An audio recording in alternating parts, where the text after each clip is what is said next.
Welcome to World of Sleepcraft.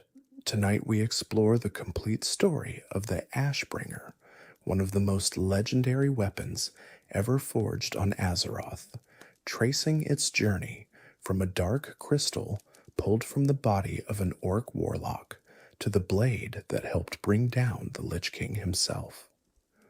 The story of the Ashbringer is not merely the tale of a weapon.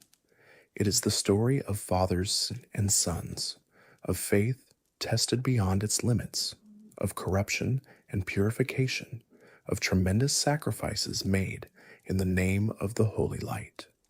The sword has passed through the hands of heroes and monsters alike, has been wielded by the living and the dead, and has stood at the center of events that determined the fate of entire worlds. To understand the Ashbringer is to understand the very nature of the eternal struggle between light and darkness that defines Azeroth. The origins of the Ashbringer stretch back to the Second War, when the Horde and Alliance clashed across the Eastern Kingdoms in a conflict that would reshape the world forever.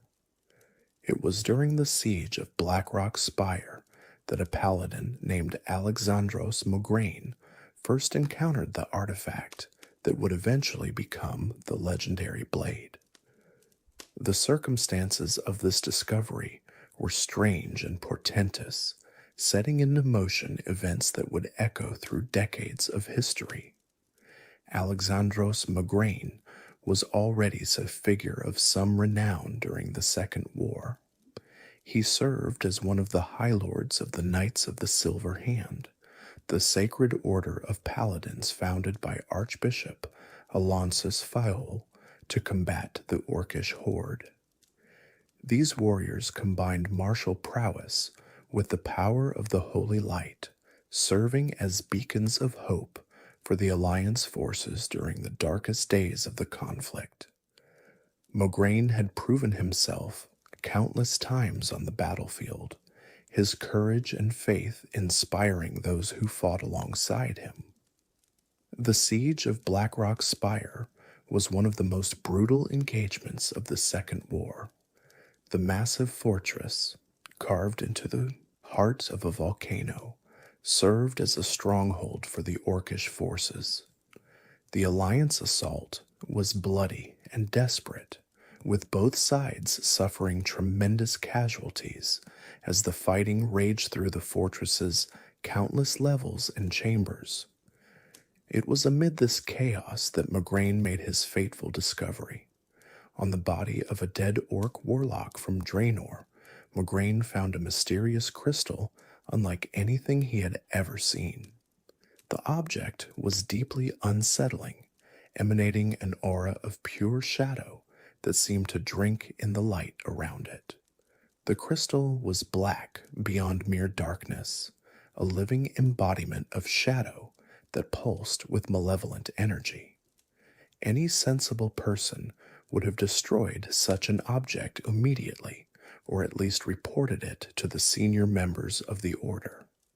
But something about the crystal captivated Mograine. He sensed within it a power that transcended simple darkness, a potential that his intuition told him might someday serve a greater purpose. Perhaps it was a moment of foresight, or perhaps it was merely curiosity, but Mograine made a decision that would have profound consequences. He kept the crystal, hiding it away as a secret that he shared with no one. The years passed, and the Second War came to its conclusion with the Alliance's victory. The Dark Portal was destroyed, and the Orcish threat was contained for the moment. Mograine continued his service with the Knights of the Silver Hand, rising to even greater prominence within the Order. Throughout these years, he kept the dark crystal hidden, occasionally taking it out to examine it, wondering about its nature and its potential. Mograine's fascination with the crystal was not born of corruption or dark intent. Rather, he saw in it a puzzle, a mystery that demanded solving. The crystal clearly contained immense power, power that had been shaped by the shadow.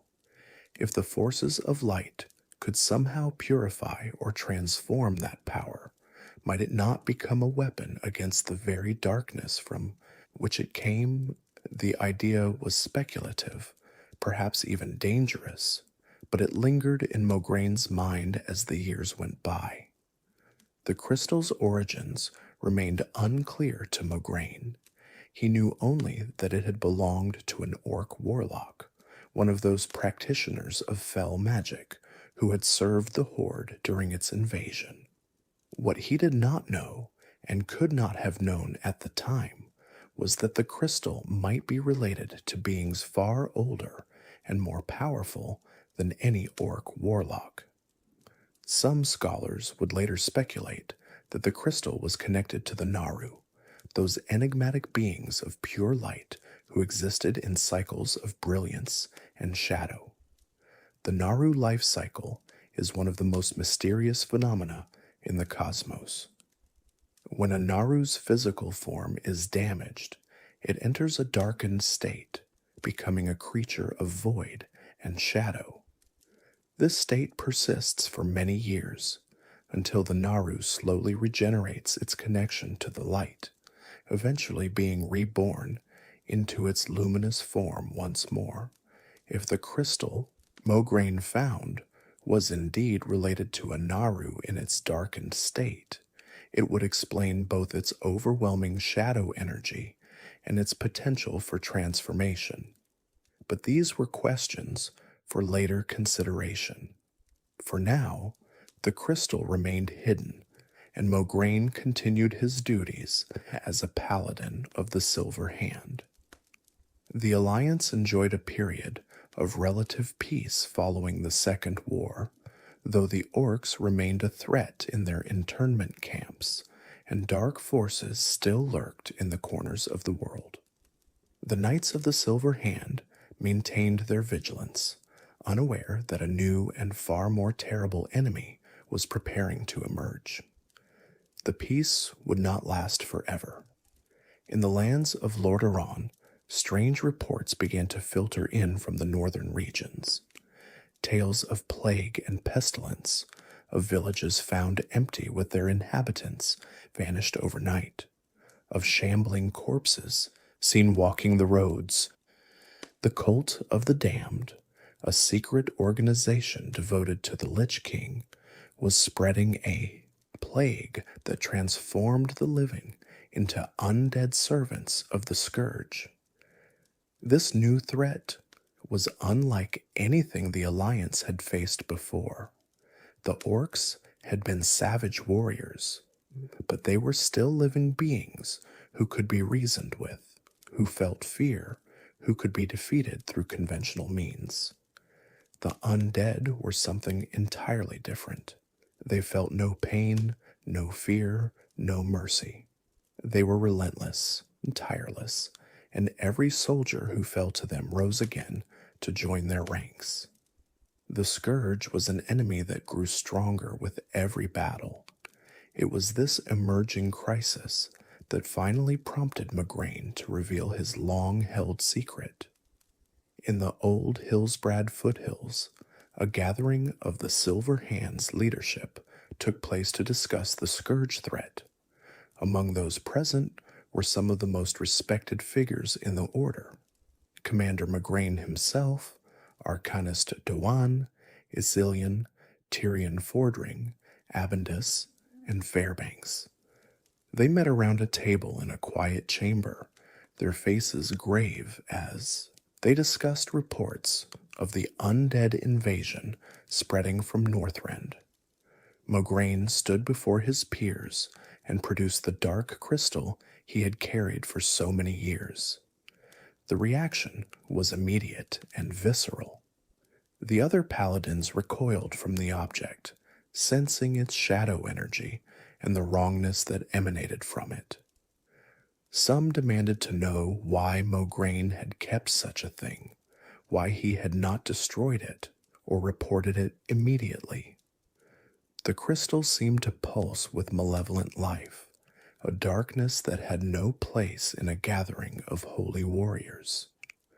But Mograine had thought long and hard about this moment, and he was prepared with his argument. He acknowledged that the crystal was a thing of shadow, a repository of dark energy that contradicted everything the light stood for. But he also pointed out that the scourge was unlike any enemy they had faced before. Conventional weapons and tactics were proving insufficient against the undead hordes. Perhaps unconventional solutions were needed as well. Mograine proposed that rather than simply trying to destroy the dark crystal, they should attempt to find its antithesis. If such profound darkness could exist in crystalline form, might there not also be a crystal of pure light? The dark crystal might serve as a key to unlocking something greater, a manifestation of the holy light itself that could be used against the undead invasion.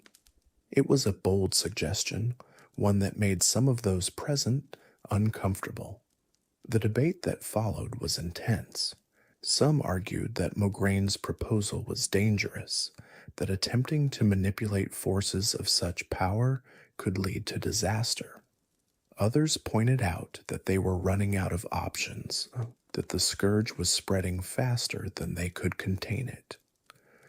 The traditional methods of the Silver Hand, effective though they had been against mortal enemies, seemed inadequate against an enemy that could raise the dead. In the end, it was decided that an attempt would be made to transform the crystal. The paladins present were among the most powerful wielders of the light in the land. If anyone could purify such an object, it would be them. They gathered around the dark crystal, preparing to channel their combined holy power into it.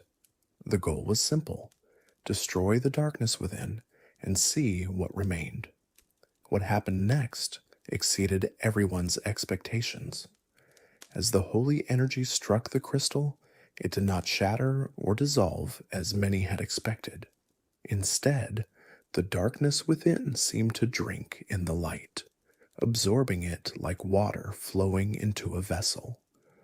For a moment, the gathered paladins feared they had made a terrible mistake, that they were somehow feeding the shadow rather than destroying it.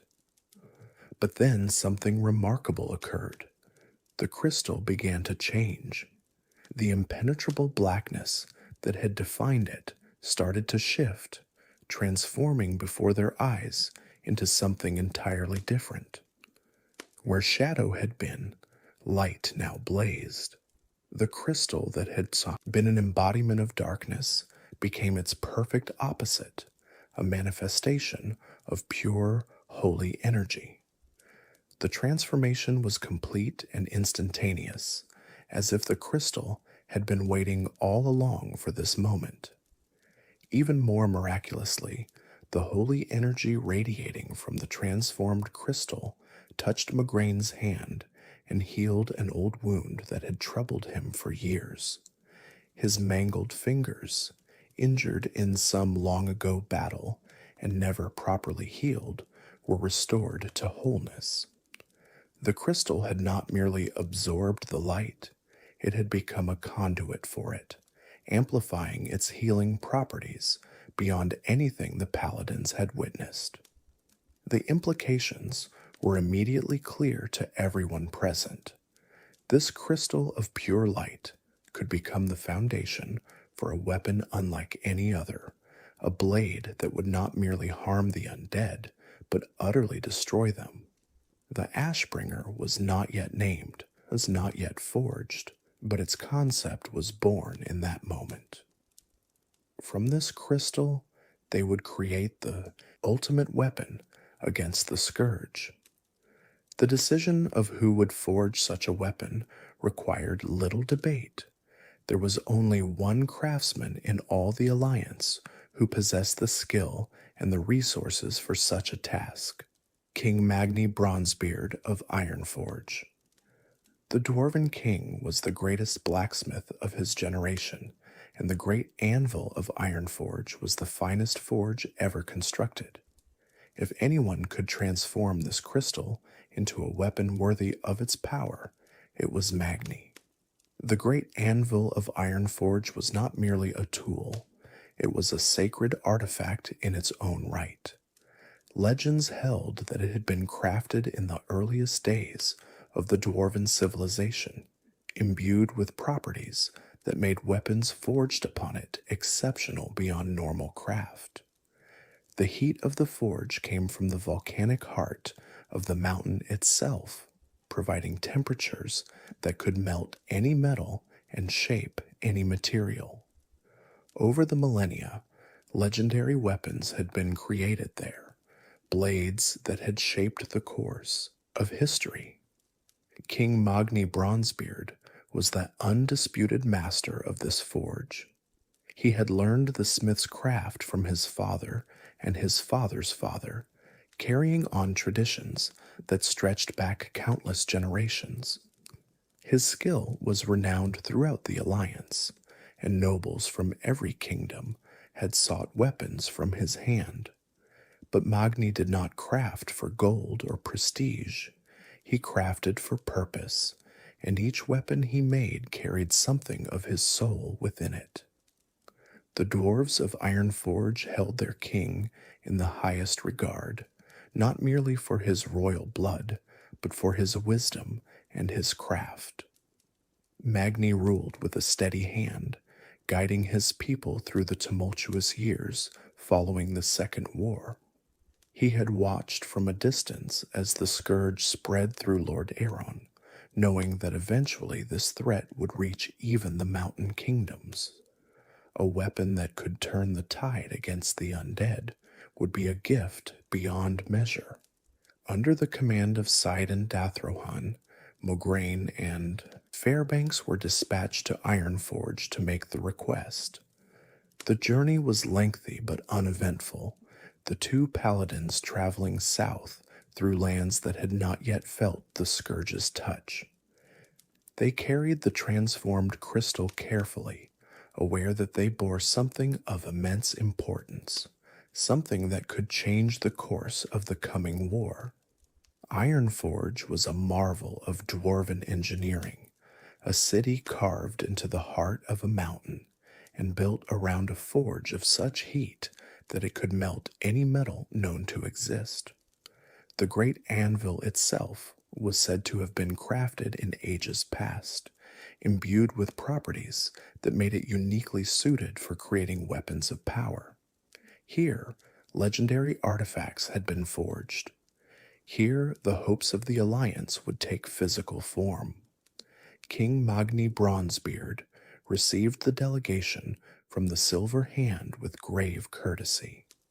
He was dealing with his own grief at the time, having only recently learned of the apparent death of his brother Muradin in Northrend.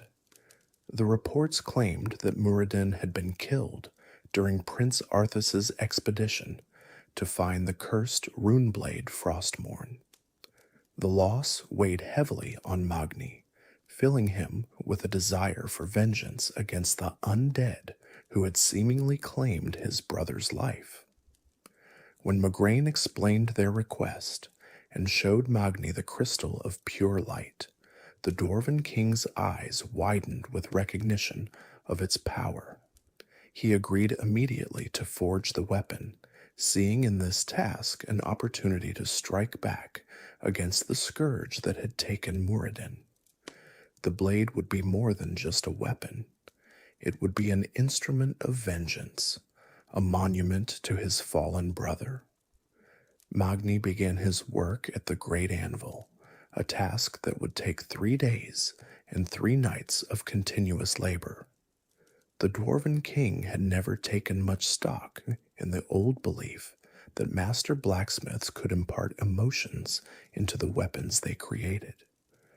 But as he stood before the anvil, working the crystal and the steel that would become its housing, he found his thoughts constantly returning to Muradin. With each strike of his hammer, Magni channeled his grief and rage into the metal. He thought of his brother's laugh, of the adventures they had shared, of the bond between them that death had seemingly severed. He thought of the undead who served the Lich King, of the cold malevolence that had claimed so many lives. He willed all of these emotions into the blade, hammering fury and sorrow and the desperate hope for vengeance into every fold of the steel. The crystal of light was set into the blade, becoming its heart and the source of its power. Around it, Magni shaped the finest steel he had ever worked, creating a weapon that was beautiful and terrible in equal measure. The balance was perfect, the edge keen enough to cut shadow itself. As the work neared completion, Magni felt something he had never experienced before, a sense that the weapon was alive, that it possessed a will and a purpose of its own. When the 3 days had passed and the forge finally fell silent, Magni emerged with the completed blade. Those who witnessed the unveiling would never forget the sight. The sword blazed with holy light, its crystal heart pulsing with energy that warmed the soul and inspired courage in all who beheld it. This was no ordinary weapon, no mere tool of war. This was an artifact, a manifestation of righteous fury given physical form. Magni presented the blade to Mograine with words that conveyed both hope and sorrow. He described it as the finest creation ever wrought by his hand, a weapon meant to avenge his brother and all those who had fallen to the scourge. The sword would be used to oppose Frostmourne itself, to stand against Arthas and the undead armies he commanded. In Magni's eyes, this blade was Muradin's legacy, the means by which the fallen dwarf would strike back from beyond the grave. The ceremony of presentation was witnessed by the dwarven nobles, who had gathered to see the completed work. Word had spread throughout Ironforge that Magni was creating something extraordinary, and curiosity had drawn representatives from every clan. They gasped when the blade was unveiled, felt the warmth of its light on their faces, and understood that they were witnessing the birth of a legend. Mograine accepted the blade with the reverence it deserved. He knelt before Magni, acknowledging the gift and the sacrifice that had gone into its creation. When he rose and held the weapon aloft for all to see, a spontaneous cheer erupted from the assembled dwarves. They had provided humanity with a weapon that might turn the tide against the scourge. Their contribution to the war would be remembered for as long as the Alliance endured. The journey back to Lordaeron was uneventful, but Mograine felt the blade's presence constantly. It was not merely a weapon he carried, it was a partner, a sentient thing that seemed to anticipate his thoughts and respond to his emotions. When his mind turned to the scourge, the blade grew warm with anticipation. When he thought of the fallen, it seemed to pulse with shared sorrow. The connection between wielder and weapon was immediate and profound. Fairbanks observed his companion with wonder during this journey. The Mograine he had known was a strong and faithful paladin, but the Mograine who carried this new blade was something more. There was a light in his eyes that had not been there before, a certainty that seemed almost supernatural. The weapon had changed him, or perhaps revealed qualities that had always been present, but dormant. The weapon needed a name, a title that would convey its nature and its purpose. That name would not be chosen until Mograine first used the blade in battle against the undead. When he did, the effect was beyond anything he had imagined. The holy light of the crystal, channeled through the perfectly forged blade, did not merely destroy the undead, it annihilated them, reducing them to ash with a single strike. Where the sword passed, nothing remained of its victims but drifting cinders. Mograine stood amidst the ashes of his enemies and spoke the name that would echo through history, the Ashbringer. It was a perfect description, a title that captured exactly what the blade did to those touched by its power. From that day forward, both the sword and its wielder would be known by that name. Alexandros Mograine became the Ashbringer, and the blade he carried was named in his honor. The years that followed were years of war, as the scourge spread across Lordaeron and threatened to consume all of humanity. But wherever the Ashbringer went, hope followed. Alexandros Mograine became a legend among the living and a terror among the dead. He was not merely a paladin anymore. He was the embodiment of the light's wrath against the forces of darkness. The fall of Lordaeron itself could not stop Mograine's crusade. When Prince Arthas returned from Northrend corrupted and murdered his own father, when the capital city was overrun by the undead, when the kingdom that had stood for centuries collapsed in a matter of days, Mograine fought on. He gathered survivors, organized resistance, and continued to strike at the scourge wherever they could be found. His personal life during this period was marked by both pride and concern. Alexandros had two sons, Renaud the elder and Darion the younger. Both had been trained in the traditions of the Silver Hand, though they had developed very different personalities. Renaud was ambitious and proud, eager to prove himself worthy of his father's name. Darion was more thoughtful and compassionate, often more interested in healing than in combat. The relationship between Alexandros and his sons was complicated by the demands of war.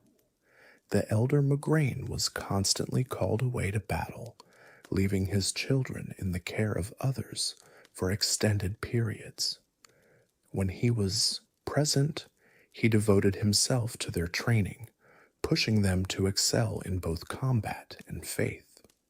He loved them both deeply, though his expressions of that love were often filtered through the stern expectations of a paladin commander. Alexandros's wife, the mother of Renaud and Darion, had died when the boys were young. The loss had hardened him in some ways, making him more focused on his duty and less comfortable with emotional expression. He showed his love through teaching and protection rather than through words of affection. This stoic approach may have contributed to the resentment that would later consume Renaud's heart. The effectiveness of the Ashbringer against the undead was remarkable even by the standards of holy weapons. Other paladins could destroy undead with their blessed hammers and swords, but the process required effort, multiple blows, a sustained application of holy energy. The Ashbringer was different. A single strike from its blade was sufficient to reduce even powerful undead creatures to nothing more than ash. Whole groups of zombies and ghouls could be swept away with a single swing. Mograine became the spearhead of the Alliance's resistance against the Scourge. Where the undead threatened to overwhelm a defensive position, Mograine was sent. Where a nest of undead needed to be cleared, Mograine rode at the head of the assault. His presence on a battlefield could turn the tide of an engagement, inspiring friendly forces while causing the enemy to flee in terror. The Scourge's mindless minions felt no fear, but their dark masters learned to dread the blazing light of the Ashbringer. The Lich King himself, took notice of this new threat. From his frozen throne in Northrend, he who had once been Prince Arthas Menethil observed the Ashbringer's progress with growing concern.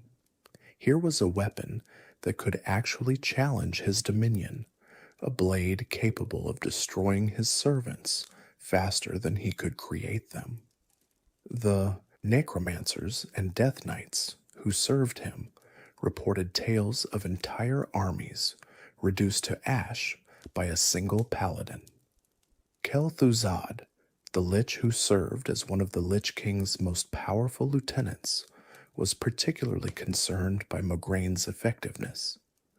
The former mage had been among the first to embrace the Scourge's cause, and he had played a crucial role in spreading the plague through Lordaeron. He commanded the floating necropolis of Naxxramas, one of the Scourge's most powerful weapons. But even Naxxramas' legions seemed vulnerable to the Ashbringer's holy light. Kel'Thuzad had once been a human mage, a member of the Kirin Tor who had become obsessed with necromancy and the secrets of death. His pursuit of this forbidden knowledge had led him to the cult of the damned, and eventually to the Lich King himself. He had been killed and resurrected as a Lich, one of the most powerful undead beings in existence. His hatred for the living was matched only by his ambition to serve his dark master. The Ashbringer represented everything Kel'Thuzad despised. It was a weapon of pure light, forged to destroy the undead that he and his master had worked so hard to create. Every victory Alexandros won meant more of the Scourge's servants reduced to ash. Every battle where the Ashbringer appeared was a defeat for the forces of death. Something had to be done.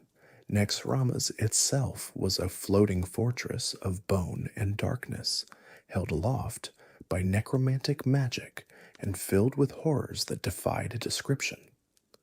From its chambers, Kel'Thuzad directed the Scourge's operations across the Plaguelands.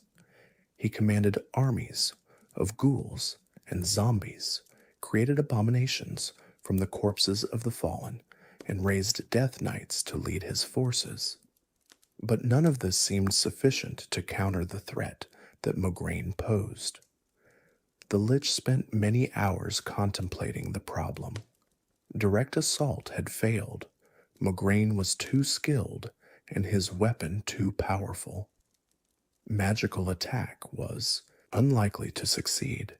The Ashbringer's light could dispel most dark magic before it could take effect. What was needed was something subtler, something that would bypass Mograine's defenses entirely. What was needed was betrayal. A meeting took place between Kel'Thuzad and Balnazar, one of the Dreadlords who had been manipulating events in Lordaeron from the shadows. The Dreadlords were demons of the Burning Legion who had infiltrated the Scourge's ranks, serving their own masters while pretending loyalty to the Lich King. Balnazar had a particular interest in the remaining humans of Lordaeron, seeing them as potential pawns in his schemes. Both Kel'Thuzad and Balnazar agreed that Alexandros Mograine needed to be eliminated. The Lich wanted to remove the greatest threat to his undead armies. The Dreadlord wanted to ensure that no force capable of opposing his manipulations remained among the survivors. They formed an alliance of convenience, pooling their resources and their cunning to devise a plan that would destroy the Ashbringer and its wielder. The key to their plan was betrayal from within. Mograine was too powerful to be defeated in direct combat, and the Ashbringer's light would destroy any undead sent against him before they could get close enough to strike. But what if the blow came from someone Mograine trusted? What if the betrayer was someone he would never suspect, someone whose treachery would never be anticipated? Balnazar had already infiltrated the survivors of the Silver Hand, who had reformed as the Scarlet Crusade. He possessed the body of Saidan Dathrahan, one of the 5 original paladins who had been consecrated alongside Uther, the Lightbringer himself. Through Dathrohan's form, Balnazar manipulated the crusade from within, turning what should have been a force for good into a tool of fanaticism and paranoia. But Balnazar needed someone closer to Mograine, someone whose betrayal would be even more devastating. He found the perfect candidate in Renaud Mograine, Alexandros' eldest son. Renaud was a paladin himself, trained by his father and expected to follow in his footsteps. But Renaud harbored dark feelings that Balnazar was able to exploit. Jealousy was the key that unlocked Renaud's soul. He resented his younger brother Darion, who seemed to receive more of their father's attention and affection. He felt overshadowed by his father's legend, forever compared to a standard he could never meet. Balnazar whispered to these resentments, nurturing them, feeding them, until they grew into something monstrous. Balnazar made Renaud an offer, help eliminate his father, and he would be given power and position beyond his dreams. The Grand Crusader, as Balnazar called himself in his role as leader of the Scarlet Crusade, promised that Renaud would rise to prominence once Alexandros was gone. No more living in his father's shadow, no more being second to his brother, Renaud would become the most important figure in the crusade. It is difficult to understand how any son could be convinced to murder his own father. The depths of Renaud's resentment, combined with Balnazar's supernatural powers of manipulation, created a perfect storm of corruption. Renaud convinced himself that his father's death was necessary, that it served some greater purpose. Or perhaps he simply stopped caring, the jealousy and rage consuming whatever love had once existed. The trap was set with meticulous care. Renaud approached his father with reports of a significant scourge presence in the ruins of Stratholme. The city had been purged by Prince Arthas before his fall, its inhabitants slaughtered to prevent them from becoming undead. It was now a stronghold of the scourge, its streets filled with the risen dead. Eliminating this threat would be a significant blow against the enemy. Alexandros trusted his son without question. What father would not? He agreed to lead an assault on Stratholme, taking only a small force to maximize stealth and mobility. Fairbanks, his trusted companion since the forging of the Ashbringer, accompanied him as always. Renaud would guide them to their objective, leading them through paths he claimed to have scouted. What Alexandros did not know was that Kel'Thuzad had gathered an immense army within Stratholme, legions of undead far beyond anything a small strike force could handle. The mission was a trap, designed to overwhelm even the Ashbringer through sheer numbers. Renaud led his father and Fairbanks directly into this waiting ambush. The battle that followed was one of the most desperate in Lordaeron's history. Alexandros immediately recognized that they had been betrayed, that the Scourge presence far exceeded anything they had been told to expect. But retreat was not in his nature, and the Ashbringer demanded to be wielded. He charged into the undead horde, his blade blazing with holy light, reducing everything it touched to ash. The streets of Stratholme had once been home to thousands of living souls. Now they were filled with the remnants of those souls, twisted and corrupted by the plague, shambling through the ruins of what had been their homes. The architecture still bore the marks of Arthas's purge, buildings burned and demolished, bodies left where they had fallen. It was a city of ghosts in the most literal sense, a monument to the horror that the scourge had brought to Lord Aeron. Alexandros carved a path through these horrors, with the Ashbringer blazing in his hands. Each swing of the blade released a burst of holy light that consumed everything it touched. Ghouls and zombies were reduced to ash before they could even raise their claws. Abominations, those terrible constructs of stitched flesh, were purified in instants. The weapon lived up to its name with every stroke, leaving drifts of ash in its wake. Fairbanks fought alongside him, the two paladins standing back to back as waves of undead crashed against them. For a time, it seemed that even this overwhelming force might not be enough. The Ashbringer carved through the scourge like a divine scythe, leaving mountains of ash in its wake.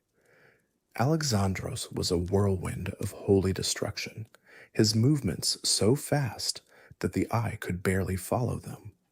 The other paladins and warriors who had accompanied them were not so fortunate.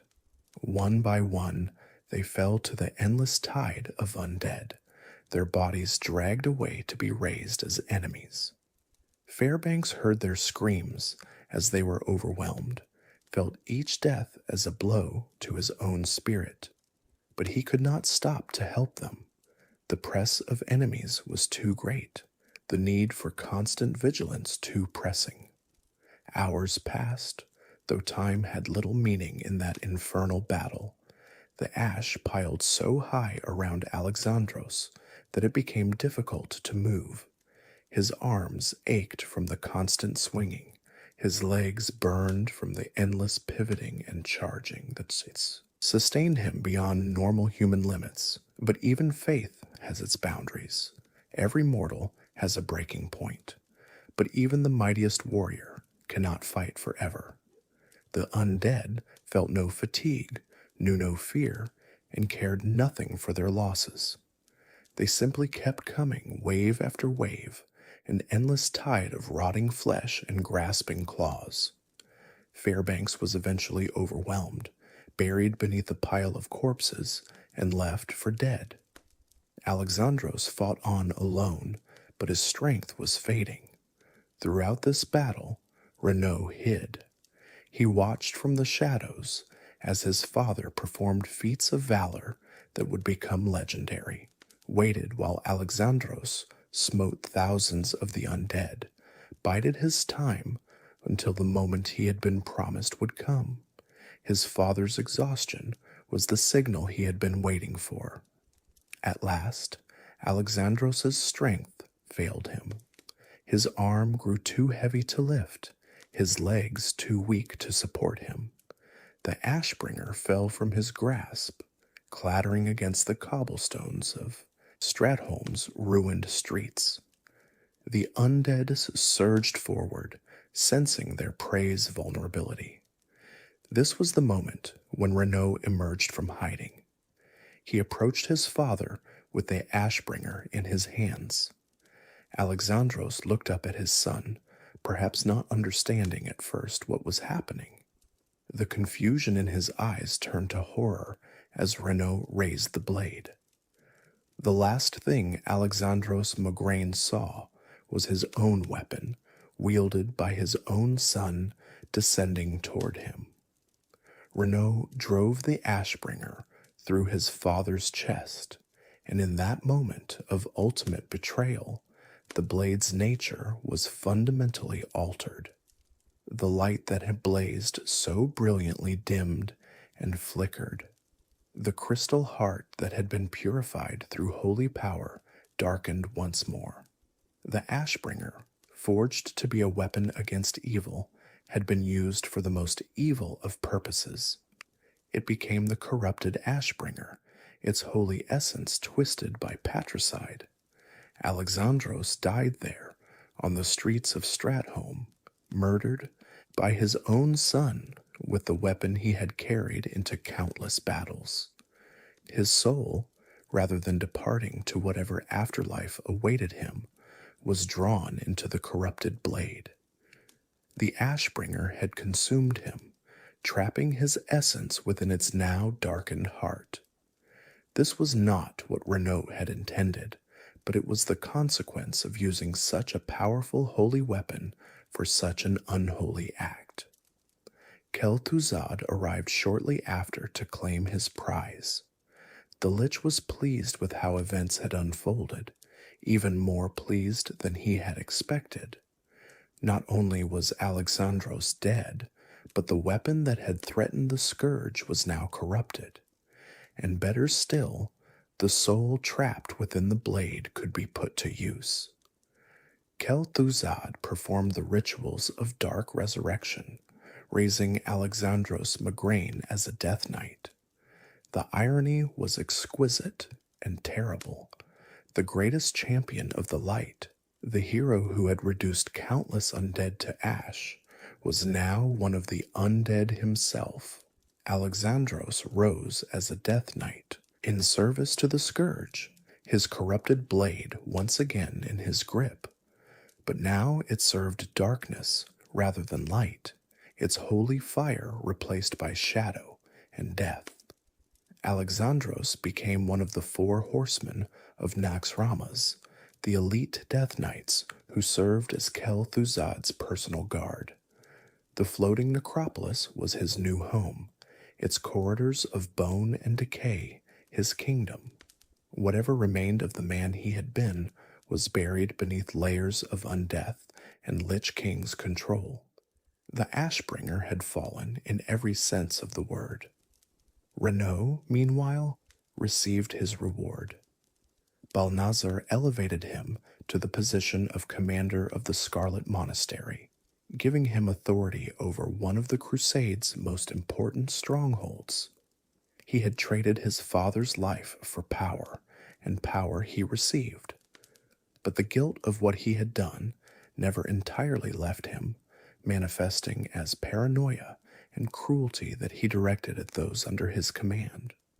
Fairbanks, who had been presumed dead, actually survived the battle buried beneath the corpses. He eventually freed himself and made his way back to the Scarlet Monastery, but he had seen everything. He knew the truth of Alexandros's death, knew that Renaud was a traitor and a patricide. Balnazar had him silenced, locked away in the depths of the monastery, where his accusations could be dismissed as the ravings of a madman. The Scarlet Crusade continued under Balnazar's secret leadership, supposedly fighting against the Scourge, while actually serving the Dreadlord's agenda. The organization became increasingly fanatical, seeing enemies everywhere, killing anyone suspected of harboring the plague, regardless of actual guilt. What should have been humanity's best hope against the undead became a force of blind hatred and senseless violence. The corrupted Ashbringer remained in the grasp of the Death Knight Alexandros, wielded against the very forces of light it had been created to serve. The blade that had once been a symbol of hope was now a symbol of despair, a reminder that even the greatest heroes could fall, that even the most sacred weapons could be turned to darkness. The legend of the Ashbringer had become a tragedy. Years passed in darkness. The Scourge consolidated its hold over much of Lordaeron, while the survivors scattered and fought back as best they could. The story of Alexandros Mograine and the Ashbringer became a tale told in hushed voices, a warning about the costs of betrayal and the impermanence of even the greatest heroes. Few believed that anything could be done to redeem what had been lost, but there was one person who refused to accept that his father was beyond saving. Darion Mograine, Alexandros' younger son, had been absent during the betrayal at Stratholme. When he learned what had happened, his grief was overwhelming. His father was dead, murdered by his own brother, and now served the very enemy he had spent his life fighting. The injustice of it was almost too much to bear. Darion was a young man at this time, still finding his place in a world that had been torn apart by war and undeath. He had grown up in his father's shadow, watching Alexandros ride off to battle the Scourge, waiting anxiously for news of each engagement. He had dreamed of one day fighting alongside his father, of earning his place among the champions of the light. That dream had been stolen from him. The knowledge that Renaud had betrayed their father added a personal dimension to Darion's grief. His own brother, flesh of his flesh, had committed the ultimate sin for reasons Darion could not comprehend. The family that should have been united in purpose was now scattered and corrupted. Renaud served the Scarlet Crusade as a commander, apparently untroubled by his crimes. Their father served the Scourge as a death knight, his soul trapped in a weapon of his own making. Darion became obsessed with the idea of freeing his father's soul. He studied everything he could find about the Ashbringer, about the nature of death knights, about the necromantic magic that bound undead to their masters. He learned that the corrupted blade was not merely a weapon, but a prison, that his father's essence was somehow contained within its darkened crystal. If he could claim the sword, perhaps he could find a way to release that trapped soul. The Argent Dawn was the organization best positioned to help Darion in his quest. This faction had been formed from survivors of the Silver Hand and others dedicated to fighting the Scourge. Unlike the increasingly fanatical Scarlet Crusade, the Argent Dawn maintained its principles, accepting any who would stand against the undead, regardless of race or background. They had established camps in the Plague Lands, launching raids against Scourge strongholds whenever opportunity presented. Darion approached the Argent Dawn with his plan to infiltrate Naxxramas itself, the floating necropolis where his father now dwelt. The proposal was audacious to the point of insanity. Naxxramas was one of the most heavily defended Scourge fortresses in existence, home to Kel'Thuzad himself and protected by legions of undead. No assault force had ever successfully breached its defenses, but Darion was not proposing an assault. He was proposing an infiltration, a small team that could slip into the necropolis and extract the corrupted Ashbringer.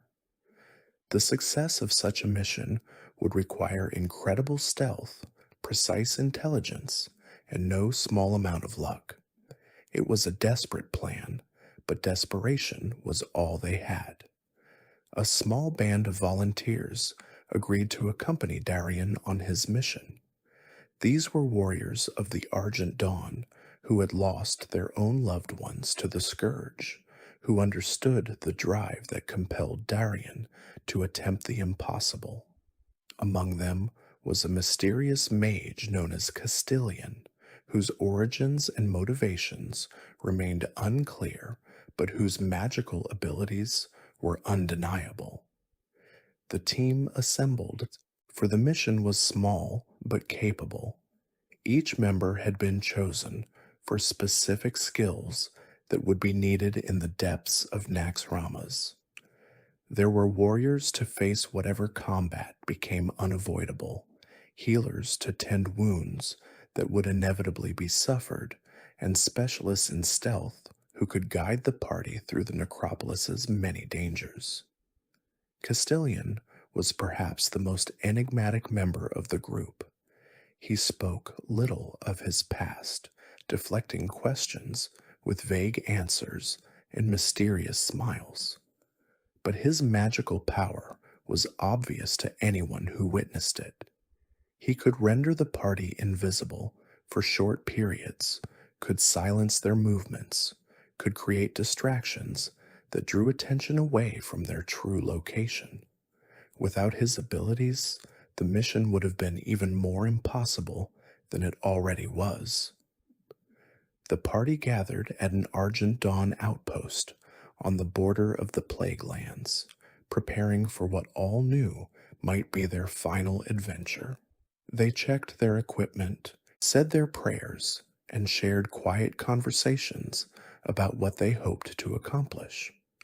Some wrote letters to loved ones, to be delivered in case they did not return. Others simply sat in silence, contemplating the task ahead. Darion spoke to each member of the party individually, thanking them for their willingness to risk everything for his cause.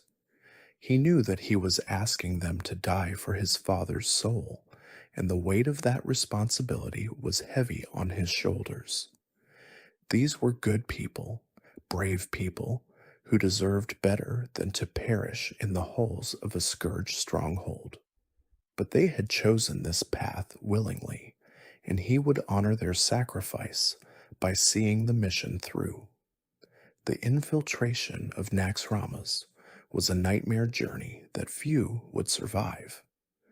The party had to navigate through corridors filled with abominations, evade patrols of spectral warriors, and avoid the notice of the Lich's ever-watchful servants. Each chamber they passed through held new horrors, new challenges that cost them members one by one. By the time they reached the inner sanctum, Darion was nearly alone. The necropolis itself seemed designed to break the spirits of any who entered. Its architecture was a mockery of life, built from bone and sinew rather than stone and mortar. The walls pulsed with a sickly green light, and the air was thick with the stench of decay. Strange sounds echoed through the corridors, the moans of tortured souls, the scraping of claws on stone, the whispered incantations of necromancers performing their dark work. The party encountered the spider wing first, a section of the necropolis dedicated to the breeding and training of giant arachnids. These creatures served as guards and hunters for the scourge, spinning webs that could trap unwary intruders and alerting their masters to any intrusion. The party lost 2 members here, dragged away by mandibles before anyone could react. The plague quarter was even worse. This section housed the Scourge's plague research, the laboratories where new strains of undeath were developed and tested. The air itself was poisonous here, and the party had to move quickly or succumb to diseases that would transform them into the very enemies they fought. A healer fell here, overwhelmed by toxins that even her magic could not cleanse. The military quarter brought them face to face with the Scourge's undead soldiers. These were not shambling zombies, but disciplined warriors who maintained the combat skills they had possessed in life. The party had to fight their way through, abandoning any pretense of stealth. More fell in these battles, cut down by opponents who felt no pain and knew no mercy. The Construct Quarter was home to the abominations, those terrible creations of stitched flesh and metal.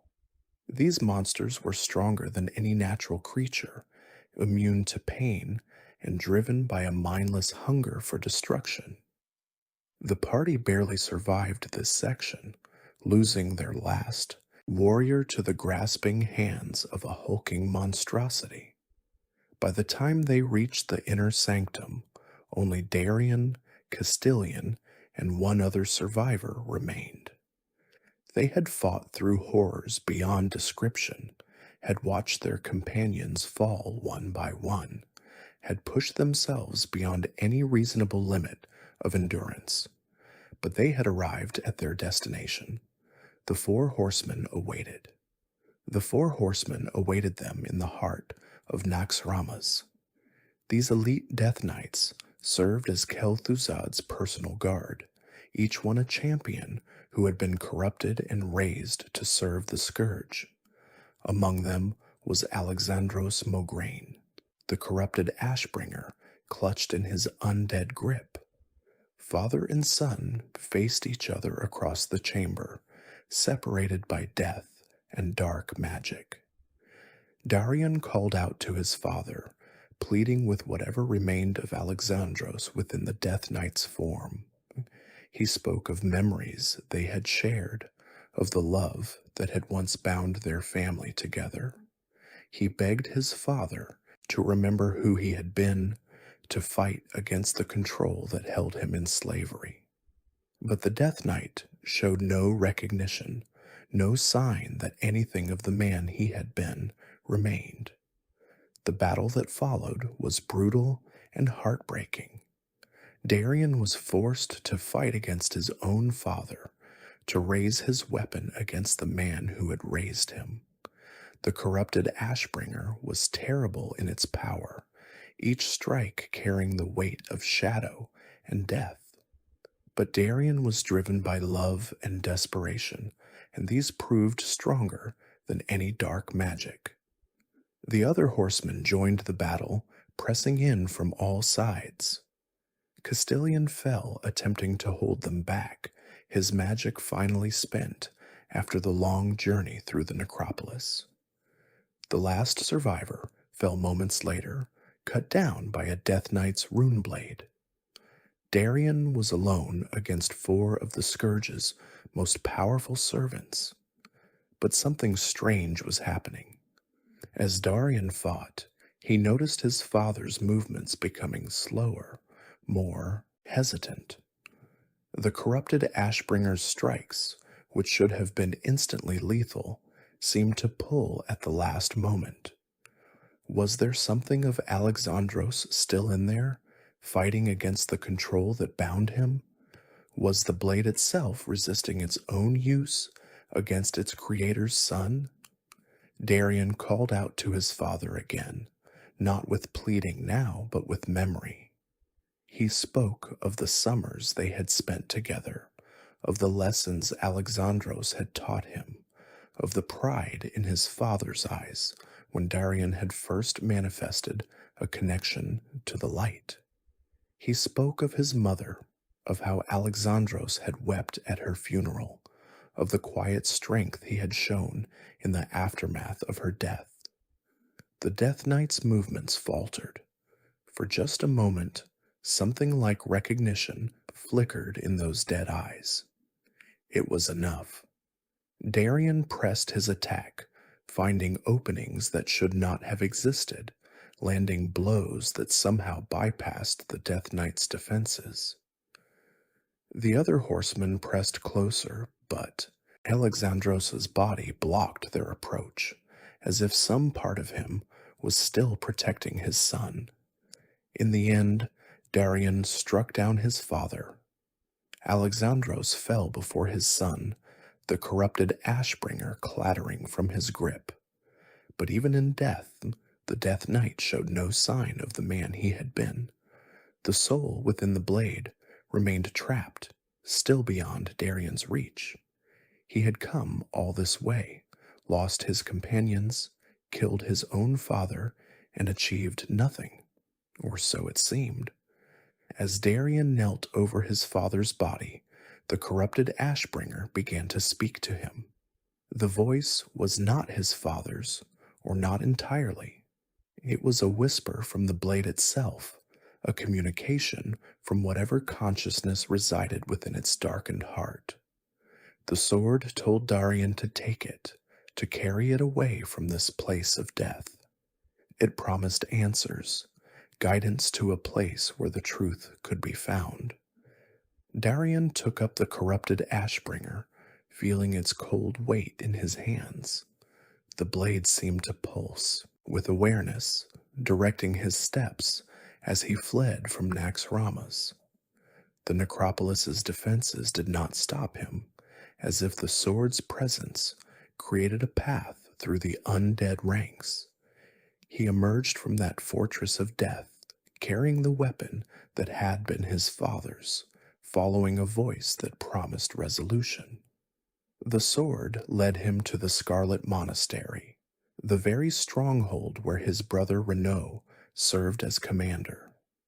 Darion did not understand why the blade directed him there, but he trusted the whispers that guided his steps.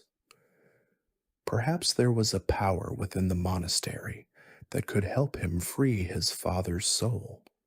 Perhaps there were answers to be found among the Scarlet Crusade's archives. When Darion entered the monastery with the corrupted Ashbringer on his back, something strange occurred.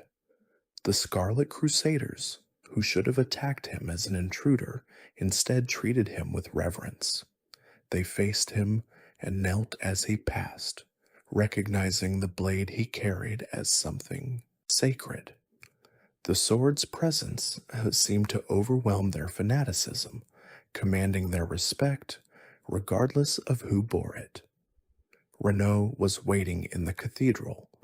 The elder Mograine brother had heard of the intruder's arrival and seen his subordinates kneeling before whoever carried the Ashbringer. When he saw that it was Darion, his face showed a mixture of emotions: fear, guilt, defiance, and perhaps a trace of relief that the reckoning had finally come. Darion confronted his brother with accusations of betrayal. He demanded to know why Renaud had murdered their father, why he had sold his soul to those who served the Scourge's interests. Renaud offered no defense, no explanation that could justify what he had done. The jealousy and resentment that had driven him seemed petty and hollow now, not nearly enough to explain patricide. Before violence could erupt between the brothers, the corrupted Ashbringer blazed with sudden light. From the blade emerged a spectral form, a ghost wreathed in shadow and sorrow. It was Alexandros Mograine, or what remained of him, manifesting through the sword that contained his essence. Father looked upon sons for the first time since his death. Alexandros' spirit moved toward Renaud, and the elder son backed away in terror. He had thought himself safe from his father's judgment, protected by death from any consequences of his betrayal. But the soul within the Ashbringer had been waiting for this moment, gathering strength for a final act of justice. The spirit struck Renaud down, beheading him with a single blow of spectral force. The traitor died as he had caused his father to die by the power of the Ashbringer. But what followed was unexpected. Instead of rage or satisfaction, Alexandros' ghost spoke words of forgiveness. He forgave his murderer, releasing the anger and pain that had trapped him within the blade. A father's love, it seemed, could survive even the greatest betrayal. The spirit faded, and Darion was left alone in the cathedral with his brother's body and the corrupted Ashbringer. The sword still pulsed with dark energy, his father's soul still trapped within despite the moment of manifestation. The forgiveness had not freed Alexandros. It had merely given him peace. The sword remained corrupted, and the mission to redeem it remained incomplete. Darion carried the corrupted Ashbringer away from the monastery, knowing that his quest was not over. He had confronted his brother, witnessed his father's spirit claim justice and offer forgiveness, but the ultimate goal remained out of reach. The blade whispered to him constantly now, a voice that was partly his father's and partly something older and stranger.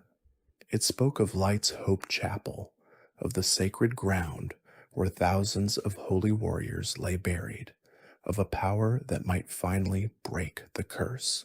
Light's Hope Chapel stood in the eastern Plaguelands, a small building that belied its immense spiritual significance. Beneath its foundations lay the remains of over 1,000 paladins and priests who had fallen fighting against the Scourge. These holy warriors had been buried in consecrated ground, their sacrifice creating a wellspring of sacred energy that the undead could not approach. The history of Light's Hope Chapel stretched back to the early days of the Scourge invasion. When it became clear that Lordaeron was falling, the surviving members of the Silver Hand and the Priesthood of the Light made a desperate decision. They would create a sanctuary, a place where the power of the fallen would protect the living. Paladins who died fighting the undead were brought to this place and buried with full rites, their souls adding to the holy power that permeated the ground. The number of those buried beneath Light's Hope grew as the war continued. Each fallen champion added their strength to the collective, creating a spiritual reservoir of immense potency. The Scourge tested these defenses, repeatedly sending waves of undead against the chapel's walls, but each attack was repelled. The holy ground weakened the attackers, burning their corrupted flesh and disrupting the dark magic that animated them. The name Light's Hope captured both the desperate circumstances of its founding and the promise it represented. In a land consumed by death and decay, this chapel stood as proof that the light could endure. Refugees from across the Plaguelands made pilgrimages to its doors, seeking the safety and comfort that could be found nowhere else. The Argent Dawn made it their primary headquarters, organizing resistance efforts from within its sanctified walls. The chapel itself was a modest structure, built for prayer rather than defense. Its stained glass windows depicted scenes from the history of the light, and its altar had been consecrated by the greatest priests of the age. But the true power of Light's Hope lay beneath the floor, in the graves of the fallen, in the accumulated faith of generations of holy warriors who had given their lives in service to the light. The chapel had become a bastion of the Argent Dawn, one of the few places in the Plaguelands where the living could find safety from the surrounding horrors. The holy energy emanating from the buried warriors created a protective field that weakened any undead who drew near. Even the most powerful Scourge commanders avoided this sacred ground, knowing that its power could destroy them. Darion came to Light's Hope Chapel carrying the corrupted Ashbringer, drawn by the sword's whispers and his own desperate hope. He believed that the concentrated holy energy of this place might be able to purify the blade, to burn away the corruption and free his father's trapped soul.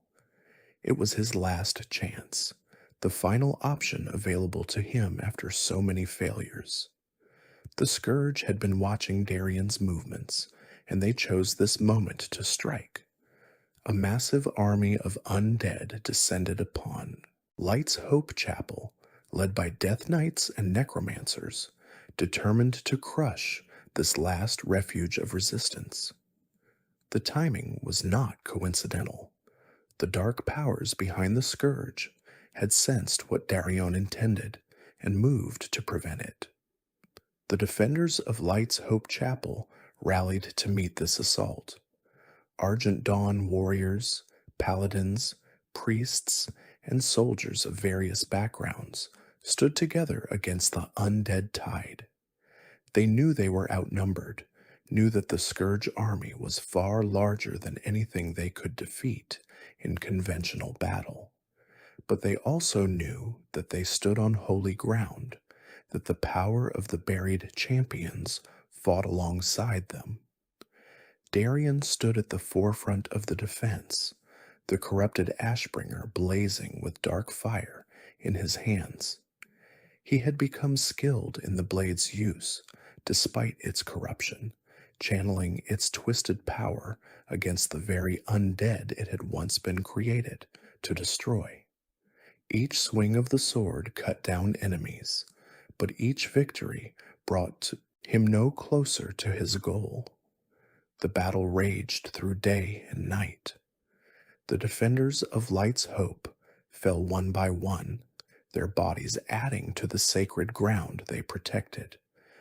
The Scourge pressed forward, willing to sacrifice thousands of their lesser minions to overwhelm the holy energy that opposed them. Victory for either side seemed impossible. The battle had become a war of attrition that neither could win. Darion realized what he had to do. The corrupted Ashbringer contained his father's soul, but it also contained immense power that could be released. If he used the blade against himself, turned its dark energy inward, the resulting explosion might be enough to destroy the Scourge army. It would kill him, certainly, but it might also free the trapped souls within the blade and save the defenders of the chapel. He drove the corrupted Ashbringer into his own chest. The effect was catastrophic and transcendent. Holy energy erupted from the sacred ground, called forth by Darion's sacrifice and channeled through the corrupted blade. The Scourge army was swept away, thousands of undead reduced to ash in an instant. The dark magic that had corrupted the Ashbringer was purged, burned away by the combined power of sacrifice and sanctified earth. Alexandros Mograine's soul was finally freed. The ghost that emerged from the purified blade was no longer twisted by corruption or trapped in eternal torment. He looked upon his son with love and gratitude, acknowledging the sacrifice that had been made. Then he faded, moving on to whatever afterlife awaited the spirits of fallen paladins. But Darion's story was not over. His body was recovered by the Scourge after the battle, carried away to Acheris, the floating necropolis that served as the training ground for Death Knights. Kel'Thuzad himself performed the resurrection, raising Darion as a Death Knight of considerable power. The son had followed the father into undeath, but under different circumstances and for different purposes. Darion was given the corrupted Ashbringer once more. The blade had been recorrupted by the Scourge's dark magic, its brief purification undone by necromantic power. But something was different this time. Alexandros' soul was no longer trapped within. The sword contained only darkness now, without the complication of imprisoned spirits. Darion became the High Lord of the Death Knights of Acheris, commander of the Lich King's newest and most powerful servants. He led his knights against the living, carrying out the Scourge's will with ruthless efficiency. The corrupted Ashbringer was his weapon of choice, its dark fire cutting down any who opposed his master's plans. The Lich King had specific plans for his Death Knights. He sent them against the Scarlet Crusade, targeting the fanatics who had been a thorn in the Scourge's side for years. The Death Knights swept through the Scarlet Enclave, slaughtering the Crusaders and raising them as undead. Darion led these assaults, showing no mercy to those who had once claimed to serve the light. But the Lich King's ambitions extended beyond mere conquest. He believed that by attacking Light's Hope Chapel with overwhelming force, he could corrupt the sacred ground and claim the power of the buried paladins for himself. Such power would make him virtually unstoppable, capable of sweeping aside all remaining resistance and conquering Azeroth itself. The second battle for Light's Hope Chapel was the culmination of the Lich King's plan. Darion led a massive army of Death Knights against the chapel, expecting to overwhelm its defenders through sheer force. But the holy ground proved more powerful than even the Lich King had anticipated. The buried paladins rose to defend their resting place, not as undead, but as spirits of pure light. The army that Darion commanded was terrifying in its power and discipline. These were not shambling zombies or mindless ghouls. These were death knights, warriors who had retained their combat skills and tactical knowledge even in undeath.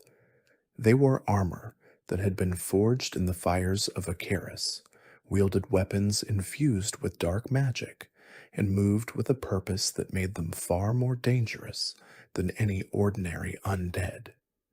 The defenders of Light's Hope Chapel knew that they were facing likely annihilation. Their numbers were small compared to the approaching army, their resources limited by years of fighting against the Scourge. But they also knew that they stood on sacred ground, that the power of the buried paladins was with them. They prepared their defenses with the grim determination of those who have nothing left to lose.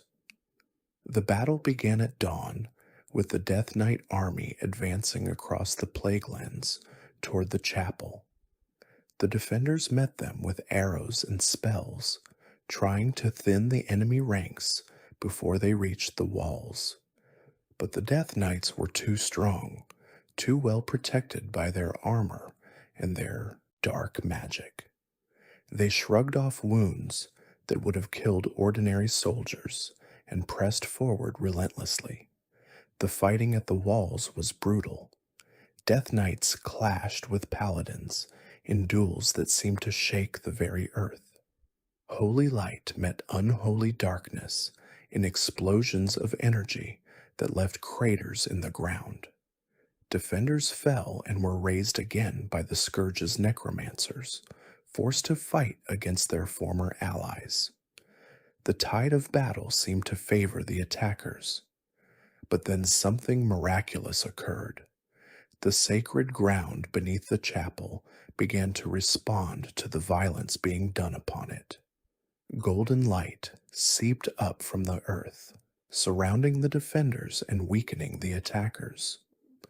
The spirits of the buried paladins manifested, not as vengeful ghosts, but as guardians determined to protect their resting place. The battle had become something more than a mere clash of armies. Tirion Fordring was present at this battle, the legendary paladin who had been among the original Knights of the Silver Hand. He had spent years in exile, wrongfully accused of treason, but had never lost his faith or his connection to the light.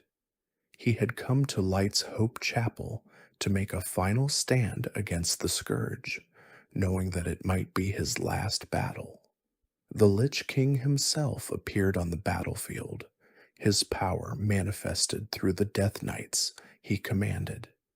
He taunted Tirion, revealing truths about the corruption of the Scarlet Crusade and the manipulation of events that had brought them all to this moment.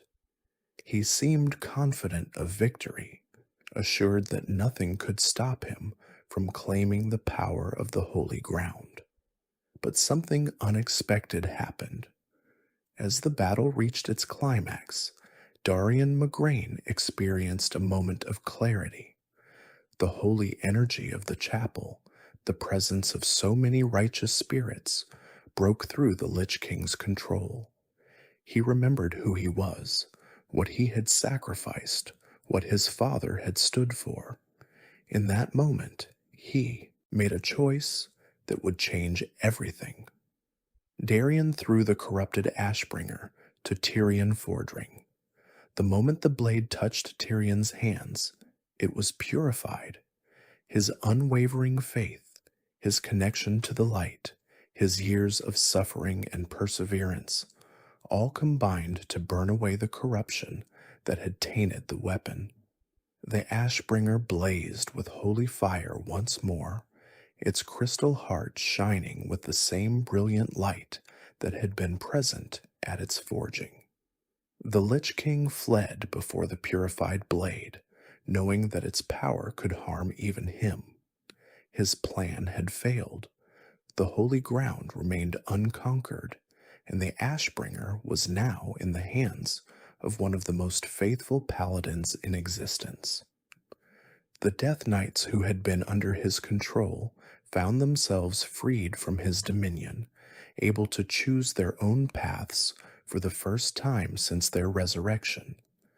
Darion and the other freed Death Knights formed a new organization, the Knights of the Ebon Blade. They were still undead, still powered by the same dark magic that had created them, but they were no longer slaves to the Lich King's will. They chose to use their abilities against the Scourge, to fight for the living despite being no longer numbered among them. It was a form of redemption, perhaps the only one available to those who had committed such terrible acts under the Lich King's control. The founding of the Ebon Blade was a remarkable moment in Azeroth's history. Here were beings who had been raised as instruments of evil, who had committed atrocities in service to the Lich King, choosing to turn against their master and fight for the living. It was proof that free will could triumph over even the most powerful dark magic, that redemption was possible even for those who had fallen furthest. Darion became the High Lord of this new order, leading his fellow Death Knights in a campaign against the Scourge. His experience made him uniquely suited for this role. He understood the enemy better than anyone, having served among them. He knew their tactics, their weaknesses, their chain of command. This knowledge would prove invaluable in the war to come. The relationship between the Ebon Blade and the other forces fighting the Scourge was initially tense. Many could not forgive the atrocities that the Death Knights had committed, even if those crimes had been performed while under the Lich King's control. The sight of undead warriors fighting alongside the living was unsettling for soldiers who had spent years learning to kill anything that walked after death. But necessity overcame prejudice. The Death Knight's abilities were too valuable to reject, their knowledge of the enemy too precious to ignore. Gradually, the Ebon Blade was accepted as allies, if not entirely trusted friends. They would fight in the shadows, performing tasks that required their particular skills, while the living forces took the more visible roles in the campaign. Tirion Fordring became the new wielder of the Ashbringer, and with it came new responsibilities. He united the various factions fighting against the Scourge, bringing together the Argent Dawn and the remaining members of the Silver Hand to form the Argent Crusade. This organization would lead the war against the Lich King, with the Ashbringer as its symbol and greatest weapon. The war in Northrend was the culmination of years of conflict against the Scourge. The Alliance and the Horde, longtime enemies, found themselves forced to cooperate against a threat that endangered both. The Argent Crusade served as a neutral force, welcoming warriors from both factions who wished to strike at the heart of the Scourge's power. The journey to Northrend itself was perilous. Ships crossing the frozen seas faced treacherous ice flows and attacks from the Scourge's minions. Those who made the journey arrived on a continent that seemed designed to break the spirits of the living. The cold was relentless, seeping into armor and flesh, numbing the mind and draining the will. The landscape was desolate, a frozen wasteland punctuated by the ruins of civilizations that had fallen to the undead. Tirion established the Argent Crusade's main base at the Argent Vanguard, a fortified position in the Ice Crown region. From there, he coordinated the various forces fighting against the Scourge, managing the delicate politics of cooperation between the Alliance and the Horde. It was a difficult task, as old hatreds died hard, and some on both sides were more interested in fighting each other than in confronting the true enemy. The Ashbringer became a symbol of unity during this campaign. When Tirion appeared on a battlefield with the blade blazing, it reminded everyone why they were there. The sword that had been forged to destroy undead, that had been corrupted and redeemed, that had passed through generations of wielders, now represented the hope of all living beings on Azeroth. Its light cut through the darkness of politics and suspicion. Tirion wielded the Ashbringer with the same skill that Alexandros had demonstrated decades before.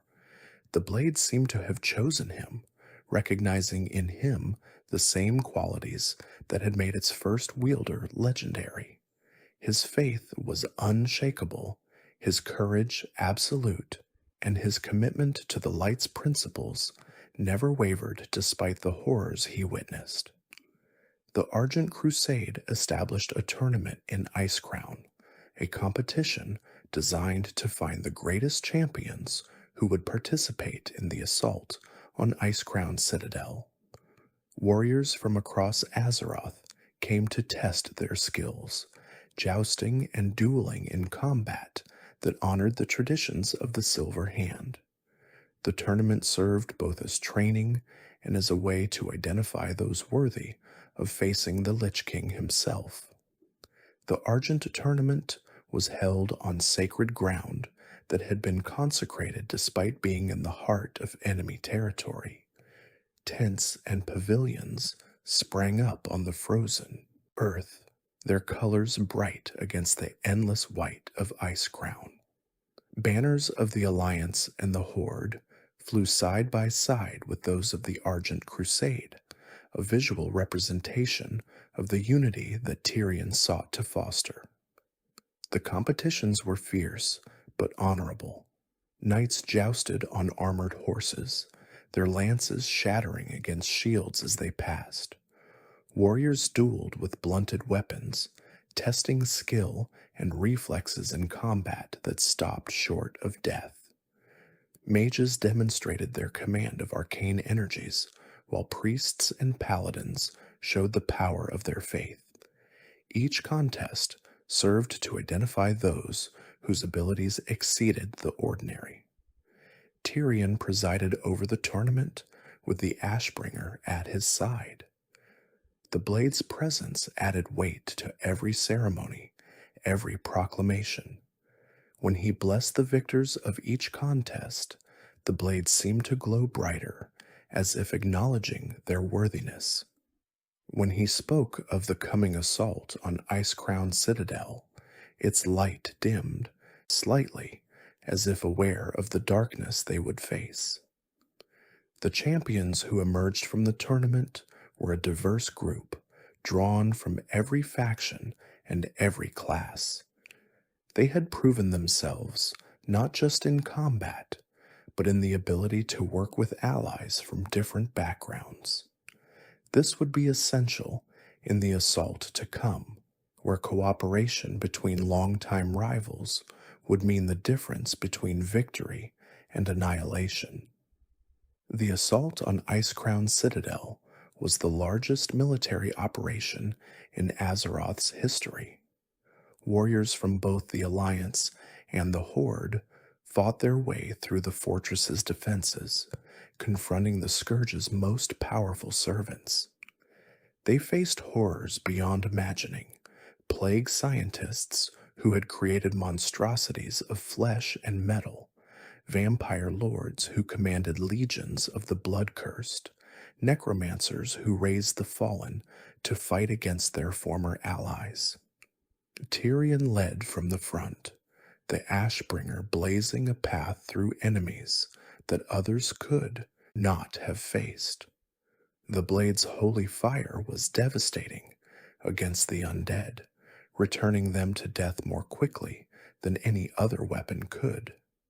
Its presence inspired the Crusaders who fought alongside Tirion, giving them courage when all seemed lost and hope when despair threatened to overwhelm. The citadel itself was a monument to death, its spires reaching toward a sky perpetually dark with the Lich King's power. Its walls were carved with runes that radiated cold and despair.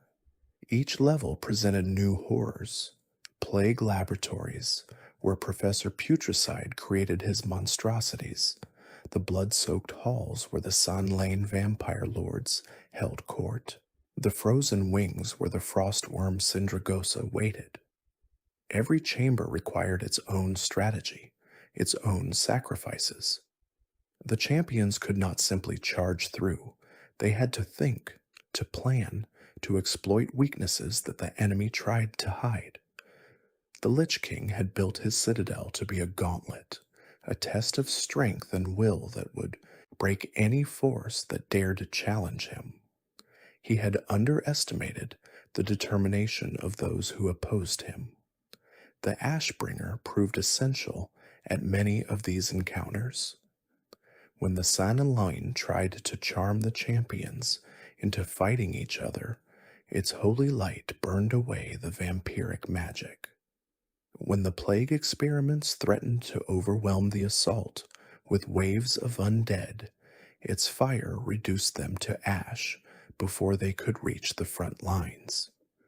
When Sindragosa's frost breath threatened to freeze the entire force, Tyrion's faith, channeled through the blade, provided warmth that kept them alive.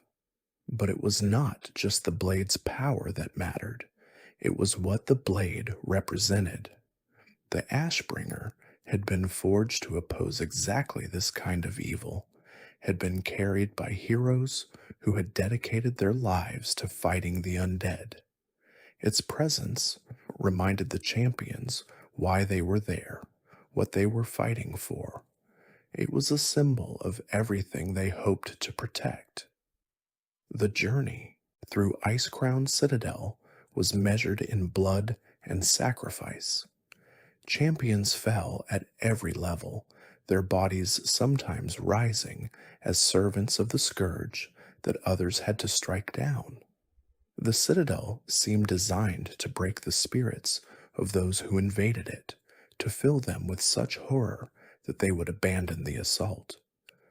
But the Crusaders pressed on, driven by Tyrion's example and the knowledge that this was their only chance. At last, they reached the frozen throne, the seat of the Lich King's power. Arthas awaited them there, Frostmourne in his grip, his armor gleaming with frost and malice. He had been expecting them, had perhaps been watching their progress with amusement. He welcomed them to his domain with words that promised only death.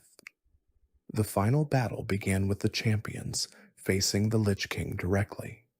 They fought with everything they had, using every skill and ability at their disposal. But Arthas was not merely a powerful warrior.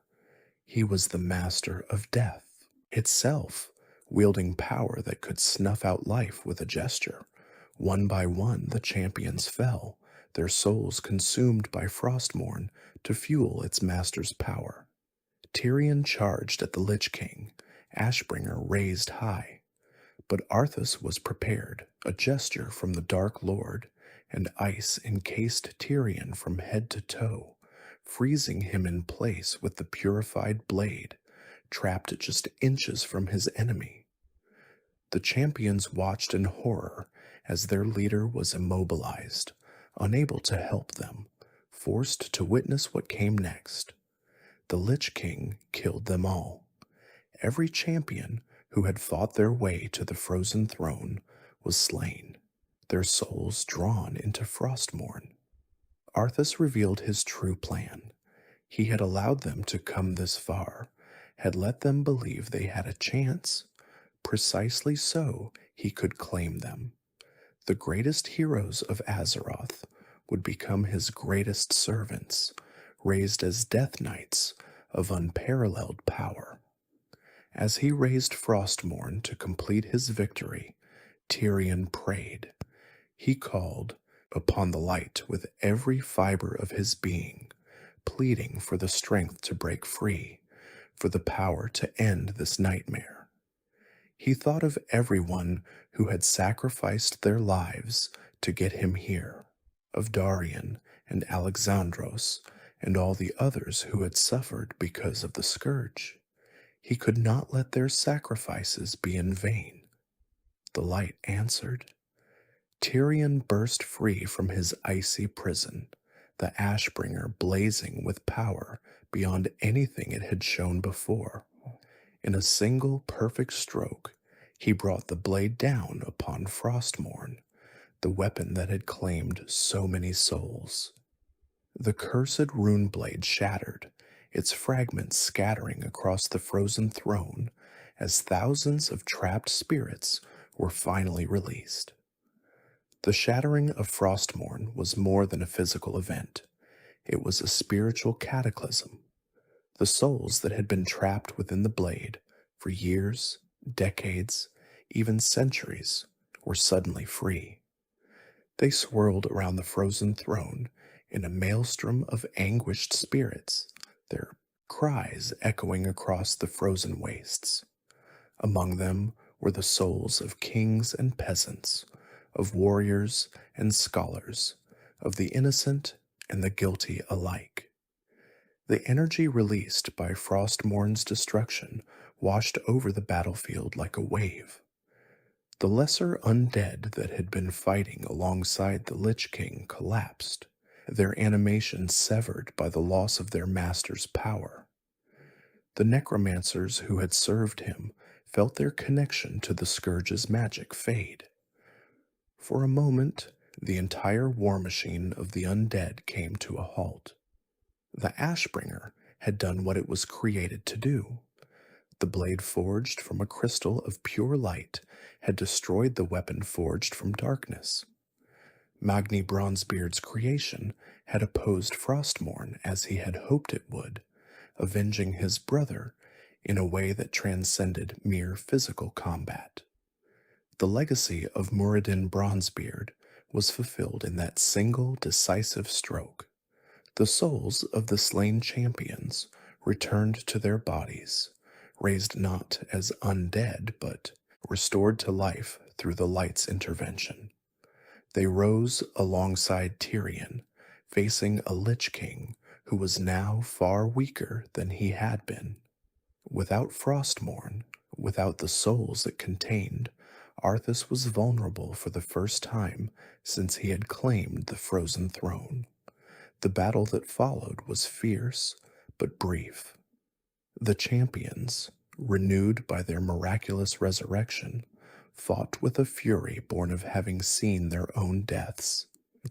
Tirion pressed the attack with the Ashbringer, the blade that had been forged to oppose exactly this kind of evil.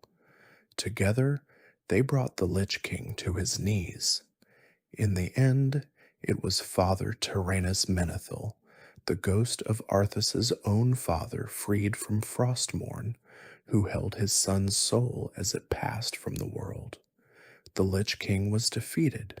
His tyranny ended after years of terror and death.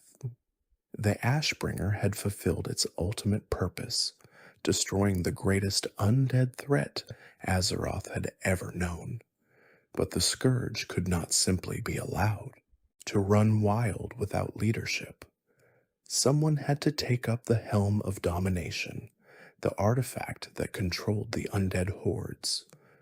Bolvar Fordragon, a paladin who had been tortured and transformed by the Scourge but had never lost his will, volunteered for this terrible duty. He became the new jailer of the damned, binding himself to an eternity of suffering to protect the world from the scourge. Tirion carried the Ashbringer away from Icecrown Citadel, leaving behind a battlefield that had seen the end of an era. The war against the Lich King was over, but other threats would emerge. The blade that had been forged to oppose undead would be needed again in battles that no one could yet foresee. The years that followed the Lich King's defeat were years of recovery and renewed conflict. The cataclysm reshaped the world. The Horde and Alliance clashed over resources and territory, and new threats emerged from corners of Azeroth that had long been dormant. Through it all, Tirion Fordring remained the wielder of the Ashbringer, leading the Argent Crusade in its continuing mission to protect the innocent. The Argent Crusade had emerged from the war against the Lich King as one of the most respected organizations on Azeroth. Its neutrality had allowed it to coordinate efforts between the Alliance and the Horde, and its success at Icecrown Citadel had proven that cooperation was possible even between bitter rivals. Tirion sought to maintain this spirit of unity in the years that followed. The Crusade established new bases across Azeroth, reaching out to communities that had been devastated by the Scourge and helping them rebuild. Tirion himself traveled extensively, visiting towns and villages where the memory of the undead invasion still haunted the survivors. He brought the Ashbringer with him on these journeys, not as a weapon, but as a symbol of hope, proof that even the darkest evils could be overcome. The blade's presence had a profound effect on those who saw it. Refugees who had lost everything to the Scourge found comfort in seeing the weapon that had destroyed the Lich King. Veterans who had fought in Northrend were reminded of their triumph. Children who had grown up hearing stories of the Ashbringer were awed to see it in person, to know that the legends were real. Tirion used these opportunities to teach as well as to comfort. He spoke about the importance of faith, of maintaining hope even in the darkest times. He told stories from his own life, including the years of exile when he had been stripped of his title and his honor. He explained that the light never abandoned those who remained true to its principles, that redemption was always possible for those who sought it. The Ashbringer itself seemed to respond to these moments of teaching. Its light would glow brighter when Tirion spoke of hope, dimmer when he recounted the darker chapters of his life. Some observers believed the blade was conscious, was actively participating in Tyrion's ministry. Others thought it was simply reflecting his emotional state. Either way, the effect was powerful. Tirion had become more than just a paladin. He was a symbol of everything the light stood for. His journey from exiled knight to legendary hero had inspired countless others to take up arms against evil. The Ashbringer in his hands was a beacon of hope, a promise that no matter how dark things became, the light would always endure. But even legends must face their endings. The years between the defeat of the Lich King and the Legion's third invasion were not entirely peaceful. The cataclysm, caused by the corrupted dragon aspect Deathwing, reshaped the very face of Azeroth. Coastlines changed, volcanoes erupted, and entire zones were transformed beyond recognition. The Argent Crusade helped where it could, but the scale of the devastation was overwhelming. Tirion bore witness to these events with a heavy heart. He had hoped that the Defeat of the Lich King would usher in an era of peace, a time when the peoples of Azeroth could rebuild without fear of existential threats. Instead, new dangers emerged to take the Scourge's place. The Ashbringer, which had been forged to fight undead, found itself increasingly called upon to face other enemies. The war between the Alliance and the Horde intensified during these years. Old hatreds, briefly set aside during the campaign against the Lich King, resurfaced with renewed intensity. Tirion tried to maintain the Argent Crusade's neutrality, but it became increasingly difficult as both factions demanded support. The unity that had been achieved at Icecrown seemed like a distant memory. Through it all, Tirion continued his work. He trained new paladins, counseled those who came to him for guidance, and stood ready to face whatever threats might emerge. The Ashbringer remained at his side, its light undimmed despite the passing years. Many wondered how long Tirion could continue, how many more battles he had left in him. He was no longer young, though his faith kept him strong. The Burning Legion, the demonic army that had sought to destroy Azeroth for millennia, launched its third invasion of the world. This assault was greater than anything that had come before, with demons pouring through portals across the planet and threatening to overwhelm all resistance. The forces of Azeroth, Alliance and Horde alike, gathered to oppose this existential threat. The first major engagement of this war took place at the Broken Shore, a demon-held territory that served as the Legion's primary foothold on Azeroth. The forces of both factions launched a coordinated assault, hoping to strike at the enemy before they could fully establish their presence. It was meant to be a decisive blow, a demonstration that Azeroth would not fall without a fight. Tirion led the Argent Crusade's forces in this assault, the Ashbringer gleaming in the demon-tainted light. He had faced the Burning Legion before, had battled demons alongside other paladins during previous invasions. But the scale of this conflict was unprecedented, with more demons than he had ever seen gathered in one place. The assault went wrong almost from the beginning. The Legion had anticipated the attack and prepared an overwhelming response. Demons swarmed the beaches, cutting off retreat routes and isolating the various attacking forces from each other. What had been planned as a coordinated assault became a desperate fight for survival. Tirion found himself facing one of the Legion's most powerful servants, a demon of immense strength and dark magic. The battle was fierce, the Ashbringer's light clashing against the demon's fire.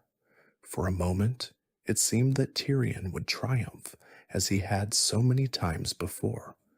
The light was with him, and the blade responded to his faith with devastating power. But the demon was not alone. While Tirion focused on his immediate opponent, another demon struck from behind, throwing him into a pit of fell fire. The flames were not ordinary fire.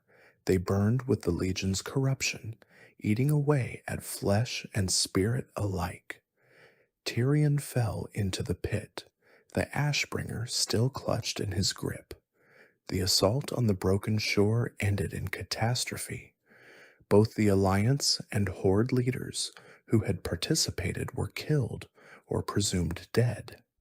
The surviving forces retreated in disarray, leaving the Legion in control of the battlefield. It was the worst defeat that Azeroth had suffered since the fall of Lordaeron, and it seemed to herald the world's end. But Tirion had not died in that pit of fell fire. He had survived barely, his body broken and burned, but his spirit unvanquished. The Legion captured him, seeing value in keeping such a powerful symbol alive for torture and eventual corruption. He was taken to a prison on the Broken Shore, where a demon called Jailer Xeris was assigned to break him. The torture that followed was beyond anything mortal minds should have to endure. Xeris used every tool at his disposal, physical and psychological, to break Tyrion's spirit. He wanted to corrupt the paladin, to turn him against the light as Arthas had been turned. A fallen Tirion Fordring, wielding the corrupted Ashbringer, would be a devastating blow to the morale of Azeroth's defenders. But Tirion would not break. Despite the agony, despite the despair, despite being told that his friends were dead and his cause was lost, he held on to his faith. The light that had sustained him through so many trials sustained him still, a flame that the Legion's darkness could not extinguish. He prayed constantly, drawing strength from his connection to something greater than himself. The Argent Crusade eventually learned that Tirion was alive and mounted a rescue mission. A small team of champions infiltrated the demon prison, fighting their way past guardians and traps to reach the cell where Tirion was held.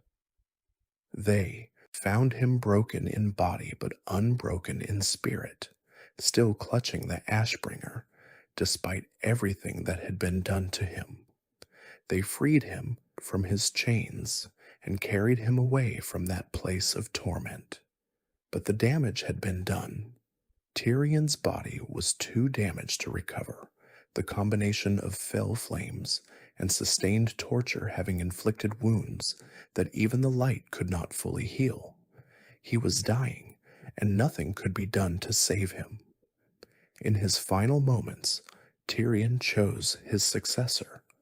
He looked among those who had rescued him, those who had proven their courage and faith by coming to save him. He saw in them the same qualities that had made the Ashbringer's previous wielders worthy: unwavering faith, selfless courage, and an absolute commitment to the light's principles. He passed the Ashbringer to this new champion, charging them with the responsibility of leading the Silver Hand against the Legion. The blade seemed to pulse with recognition, acknowledging its new wielder as it had acknowledged Tirion and Alexandros before. A legacy was being passed on, the sacred duty that had defined the Ashbringer since its forging. Tirion died there on the Broken Shore, but not in defeat. He had held onto his faith until the very end, had refused to be corrupted despite everything the Legion had done to him. His body was recovered and given a hero's burial, mourned by paladins from across Azeroth who had looked to him as their leader and inspiration. The new wielder of the Ashbringer took up the mantle of High Lord of the Silver Hand. This was a title that carried immense responsibility, commanding not just an organization, but a tradition that stretched back to the Order's founding by Archbishop Foyle. The Ashbringer was more than just a weapon. It was a symbol that united all who followed the light's path. During the campaign against the Legion, the Ashbringer served as one of the most powerful artifact weapons available to the defenders of Azeroth. The new wielder carried it into battles across the Broken Isles, using its holy fire to cut down demons wherever they were found. The blade whispered guidance in Tyrion's voice, a final gift from the fallen High Lord to his successor. The Broken Isles were a land of ancient magic and terrible danger. These islands had been hidden for thousands of years, sealed away after the first invasion of the Burning Legion during the War of the Ancients. Now they had been revealed again, and the Legion used them as a staging ground for their assault on Azeroth. The new High Lord of the Silver Hand led expeditions across these islands, seeking to cut off the demon's reinforcements. The Ashbringer proved particularly effective against the Legion's forces. Though the blade had been forged primarily as a weapon against undead, its holy power was devastating to demons as well. The fell-touched creatures of the Legion recoiled from its light, their corrupted flesh burning at its touch. In the hands of a worthy wielder, the blade was a beacon that demons learned to fear. The new High Lord established their headquarters at Light's Hope Chapel, now rebuilt and serving as the center of the reformed Silver Hand. From there, they coordinated the Paladin response to the Legion invasion, sending warriors wherever they were needed most. The Ashbringer's presence at the chapel served as a reminder of the Order's purpose and the legacy it carried. The artifact's power was enhanced through trials and challenges, drawing on the faith of those who wielded it and the legacy of those who had come before. The Ashbringer absorbed echoes of famous paladins, their courage and wisdom adding to its strength. It became not just a weapon, but a repository of paladin tradition, carrying within it the accumulated virtue of generations. The war against the Legion was long and costly. Demons were fought on a dozen fronts, their portals sealed through sacrifice and determination. The new High Lord of the Silver Hand stood at the forefront of many of these battles, the Ashbringer blazing against the darkness that threatened to consume everything. Each victory was hard won, each defeat a tragedy that could not be allowed to be the end. Eventually, the conflict reached its climax on the world of Argus, the demon's homeworld. The forces of Azeroth traveled there through the stars, carrying the war to the Legion's very doorstep. The battles fought on that shattered world were the most intense of the entire campaign, with the fate of the universe hanging in the balance. Argus was a world that had been consumed by the Legion long ago. Its surface was scarred by millennia of demonic influence, its sky burning with balefire, its very soil corrupted beyond redemption. The Army of the Light, an organization that had been fighting the Legion for thousands of years, had made their last stand here. Now, the forces of Azeroth joined them for the final push. The Ashbringer's light blazed across the hellscape of Argus, a beacon of hope in a place designed to crush hope. The new High Lord fought alongside champions from every faction, their differences forgotten in the face of extinction. Demons fell before them in waves, but the defenders pushed forward, driven by the knowledge that failure meant the end of everything. The final confrontation took place at the seat of the Pantheon, where the Titans themselves had been imprisoned by Sargeras. The Dark Titan had corrupted the very beings who had ordered the universe, turning them into weapons against the worlds they had created. Freeing them and defeating Sargeras required every ounce of strength the defenders possessed. The Ashbringer was present when Sargeras was finally contained. Though the blade was not the weapon that struck the final blow, its light contributed to the effort, joining with the power of other artifacts and the magic of the Titans to seal the Dark Titan away. The threat that had loomed over the universe for millennia was finally ended. The Legion was defeated. Their master, the Dark Titan Sargeras, was finally contained. His threat ended after millennia of destruction. But his final act was one of spite. He plunged his massive sword into Azeroth itself, wounding the world soul that dwelt within the planet. The wound was catastrophic, bleeding a substance called azurite that threatened to tear the world apart. Healing this wound required sacrifice. The artifact weapons that had powered the defenders throughout the Legion War contained immense energy that could be used to stabilize Azeroth's wound. The champions who wielded these weapons were asked to give up their power, to drain their artifacts so that Azeroth might survive. The Ashbringer was among those weapons drained to heal the world. Its crystal heart, which had blazed with holy light since its forging, grew dim as its power flowed into Azeroth's wound. The sacrifice was necessary, but it marked the end of an era. The legendary blade that had shaped the destiny of kingdoms was now just a sword, powerful still, but no longer the artifact it had been. The ceremony where the Ashbringer's power was released was both solemn and magnificent. Paladins gathered from across Azeroth to witness the event, understanding that they were seeing the end of a chapter in their order's history. The blade that had represented the pinnacle of holy warfare, that had shattered Frostmourne and defeated the Lich King, would never again shine with that same otherworldly light. The High Lord who had carried the Ashbringer through the Legion War felt the blade's power flowing out through their hands. It was not painful, but there was a sense of loss, of something precious being spent for a necessary cause. The crystal at the blade's heart flickered, its light dimming with each passing moment. The connection between wielder and weapon weakened, then faded entirely.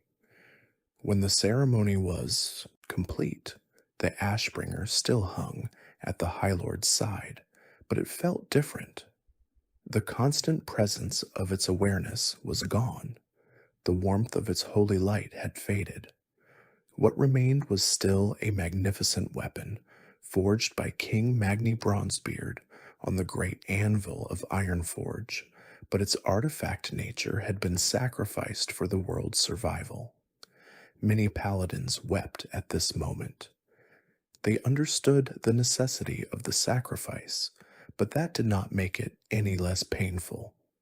The Ashbringer had been more than a weapon to them. It had been a symbol, a promise that the light would always provide the tools needed to oppose darkness. Now that symbol was diminished, its power spent in service to a cause greater than any individual battle. But others saw hope in the sacrifice. The Ashbringer had done what it was created to do. It had served the light's purpose when the need was greatest. First against the undead, then against the Legion, and now to heal the world itself. The blade's legacy was not diminished by its sacrifice. It was enhanced. The Ashbringer would be remembered not just as a weapon of war, but as a symbol of service and selflessness. The wound in Azeroth was stabilized, but the world remained scarred. The conflicts that followed, the war between Alliance and Horde over Azerite, the assault on death itself in the Shadowlands, were fought without the Ashbringer's full power. The blade remained with the silver hand, honored as a relic of tremendous significance, but it was no longer the world-changing weapon it had once been. In the Shadowlands, the realm of the dead, another chapter of the Ashbringer's story unfolded. Alexandros Mograine, the blade's first wielder, had found his way to Maldraxxus, the afterlife realm dedicated to the defense of death. There, among warriors who had proven themselves in life, he earned a place of honor and respect. Maldraxxus was a strange realm for a paladin to find himself in, unlike Bastion, which welcomed the righteous, or Ardenweald, which nurtured nature spirits, Maldraxxus celebrated martial prowess and strength above all else. It was a place of constant warfare, where the souls of the dead were shaped into weapons to defend the Shadowlands from external threats. The philosophy of the realm was simple. Only through strength could anything be protected. Alexandros adapted to this new existence with the same determination he had shown in life. He joined one of Maldraxxus's 5 houses, organizations dedicated to different aspects of warfare. His skills as a warrior, honed through decades of battle against the Scourge, earned him respect even among souls who had lived and died long before humanity had risen on Azeroth. He became a valuable asset in the eternal conflicts that defined the realm. The other souls of Maldraxxus came to know Alexandros as a warrior of exceptional skill and honor. His story, the tale of the Ashbringer and his betrayal and redemption, became known throughout the realm. Some admired his strength in battle, others respected his ability to forgive his murderer. All acknowledged that he was exactly the type of warrior that Maldraxxus was meant to cultivate. But Alexandros missed the blade that had been his for so long. The Ashbringer had been more than a weapon to him. It had been a companion, a partner in his crusade against the undead. When he learned that bonesmith Airmere could forge weapons of power, he made a request: create a blade in the likeness of the Ashbringer, a weapon that could serve him in this new existence. The result was Fatebringer, a sword forged in the Shadowlands that echoed the Ashbringer's design. It was not the same weapon, not infused with the same holy light, but it carried the spirit of what the Ashbringer represented. Alexandros wielded it against the threats that emerged in the Shadowlands, continuing his eternal war against those who would corrupt and destroy. The forging of Fatebringer was a significant event in Maldraxxus. Bonesmith Airmore was one of the realm's most skilled craftsmen, capable of creating weapons from materials unique to the Shadowlands.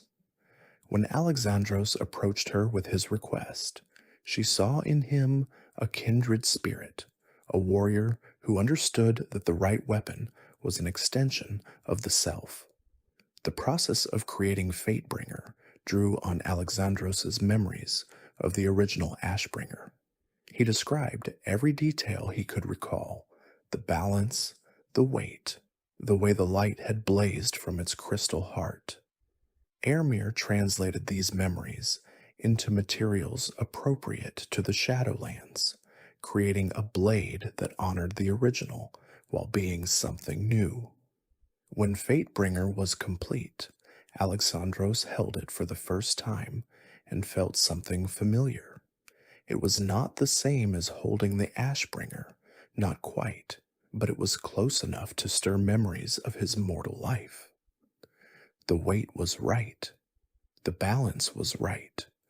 And though it did not blaze with holy light, it carried its own power, forged from the energies of Maldraxxus. Alexandros used Fatebringer in the conflicts that erupted when the Shadowlands fell into chaos. The realm of the dead had been thrown into turmoil by events that threatened the cosmic order itself. As a warrior of Maldraxxus, Alexandros fought to restore that order, wielding his new blade against threats that would have been unimaginable to him in life. The connection between the two blades, original and echo, spoke to something deeper about the nature of artifacts. The Ashbringer had always been more than just metal and crystal. It had been an embodiment of purpose, a physical manifestation of the war against undeath. Fatebringer carried something of that purpose, translated into terms appropriate to its new realm. The story of the Ashbringer, from its origins as a dark crystal to its role in defeating the Lich King, to its sacrifice for Azeroth's survival, is a testament to the power of faith and redemption. The blade passed through many hands, was corrupted and purified, was lost and recovered. Through it all, it remained a symbol of hope, a reminder that even in the darkest times, the light endures. The legacy of the Ashbringer continues in those who remember its story. Paladins who train in the traditions of the Silver Hand learn about Alexandros Mograine and his legendary weapon. They study the blade's history as part of their education, drawing lessons from its triumphs and tragedies. The Ashbringer may no longer blaze with the power it once held, but its influence remains profound. In the academies where new paladins are trained, the story of the Ashbringer is told as part of the curriculum on faith and corruption. Students learn how Alexandros' unwavering commitment to the light made him the perfect wielder for the blade. They learn how Renault's jealousy and resentment made him vulnerable to demonic manipulation. They learn how Tyrion's faith, tested but never broken, allowed him to purify what had been corrupted. The relationship between faith and power is a central theme in these lessons. The Ashbringer was forged from a crystal of pure light, but that light needed to be channeled through a wielder to be effective. Alexandros' faith shaped the blade's power, directing it against the undead in ways that complemented his own abilities. When Renault's betrayal corrupted the weapon, it was not a failure of the blade, but a consequence of the blade absorbing his darkness. Young paladins are taught to examine their own hearts for the kind of resentment that consumed Renault. They are warned that even small jealousies can grow into terrible darkness if not addressed. They are encouraged to speak openly about their struggles, to seek guidance from more experienced mentors, and to always maintain their connection to the light through prayer and meditation. The example of Tirion Fordring is held up as the ideal to which all paladins should aspire. Here was a man who had been wrongfully exiled, who had seen his name disgraced and his family threatened, who had every reason to turn bitter and resentful. Yet he never lost his faith. He continued to serve the light in whatever ways were available to him, and when the moment came for him to step forward, he was ready. The story teaches that weapons are shaped by those who wield them. The Ashbringer was forged as a tool of holy war, but it became corrupted when used for patricide. It was purified when wielded by one of unwavering faith, and it achieved its greatest triumph in the hands of a paladin who had never lost hope. The blade reflected its wielders, absorbing something of their character and their choices. This principle extends beyond the Ashbringer to all weapons of power in Azeroth. Artifacts are not merely objects, they are extensions of those who use them. A sword wielded for justice becomes a tool of justice. A staff wielded for domination becomes an instrument of tyranny. The power contained within such objects is neutral until it is shaped by mortal intent. The Ashbringer's history demonstrates this principle through its many transformations. When Alexandros wielded it in his crusade against the undead, the blade became an embodiment of righteous wrath. When Renault used it to murder his father, that same weapon became a vessel of corruption. When Tirion took it up and purified it, the blade was reborn as a symbol of redemption. Each wielder left their mark on the weapon's nature.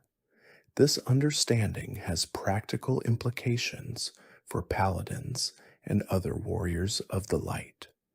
They are taught that their weapons are not separate from themselves, but are reflections of their spiritual state. A paladin whose faith wavers may find their blessed weapon losing its power. A paladin who maintains their connection to the light will find their weapon responding to their faith with increased effectiveness.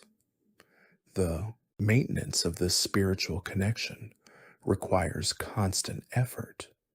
Paladins are taught to pray over their weapons, to bless them regularly, to treat them with the same reverence they would show any sacred object. This is not superstition, but a recognition that the relationship between wielder and weapon is symbiotic, that each influences the other in ways that can be cultivated or neglected. The Ashbringer represents the extreme end of this principle. Most weapons do not achieve the level of consciousness or power that the legendary blade possesses. But the basic relationship is the same, and understanding the Ashbringer's story helps warriors understand how to work with their own weapons more effectively. It also teaches that redemption is always possible. Tirion Mograine betrayed his own humanity when he served the Lich King, yet he found the strength to break free and choose a different path. The Death Knights of the Ebon Blade, once slaves to evil, became champions against it. Even the corrupted Ashbringer itself was purified, its darkness burned away by faith and sacrifice. The story of the Mograine family is particularly instructive for those who study the nature of corruption and redemption. Alexandros was a paragon of virtue, a man who devoted his entire life to serving the light and protecting the innocent. Yet his legacy was complicated by his death and his service as a Death Knight. Renault was consumed by jealousy and became a patricide, yet his father forgave him in the end. Darion sacrificed himself to save his father's soul, was raised as a Death Knight, and eventually broke free to become a champion of the living. Each generation of the Mograine family faced its own tests, and each responded differently. Alexandros faced the test of war and passed it with honor. Renault faced the test of jealousy and failed catastrophically. Darion faced the test of hopelessness and found a way through. Their stories taken together illustrate the range of possible responses to temptation and the consequences that follow from each choice. The relationship between the Mograines and the Ashbringer demonstrates how artifacts can become intertwined with family legacies. The blade was wielded by father and sons across generations, each adding something to its history. It absorbed their triumphs and their failures, their light and their darkness. In some ways, the Ashbringer became a member of the family, a presence that shaped their destinies as much as they shaped its nature. Scholars have debated whether the Ashbringer possesses true consciousness or merely reflects the consciousness of its wielders. The blade has spoken, has made choices, has seemed to have preferences about who carries it. These behaviors suggest a form of awareness, though whether it rises to the level of true intelligence remains unclear. What is certain is that the Ashbringer is more than just a weapon. It is a participant in its own story. The question of artifact consciousness is one that has occupied magical researchers for centuries. Some weapons are clearly animated by spirits, their awareness unambiguous. Others seem entirely mundane, mere tools that respond to their users without any independent will. The Ashbringer falls somewhere in between, showing behaviors that suggest awareness without clearly confirming it. What is undeniable is the blade's ability to influence events beyond its physical nature. The way it guided Darion through Naxxramas and led him to the Scarlet Monastery cannot be explained by mere coincidence. The way it responded to Tyrion's faith at Light's Hope Chapel, purifying instantly in his hands, suggests something more than simple mechanics. The weapon seems to choose its moments, its wielders, its actions.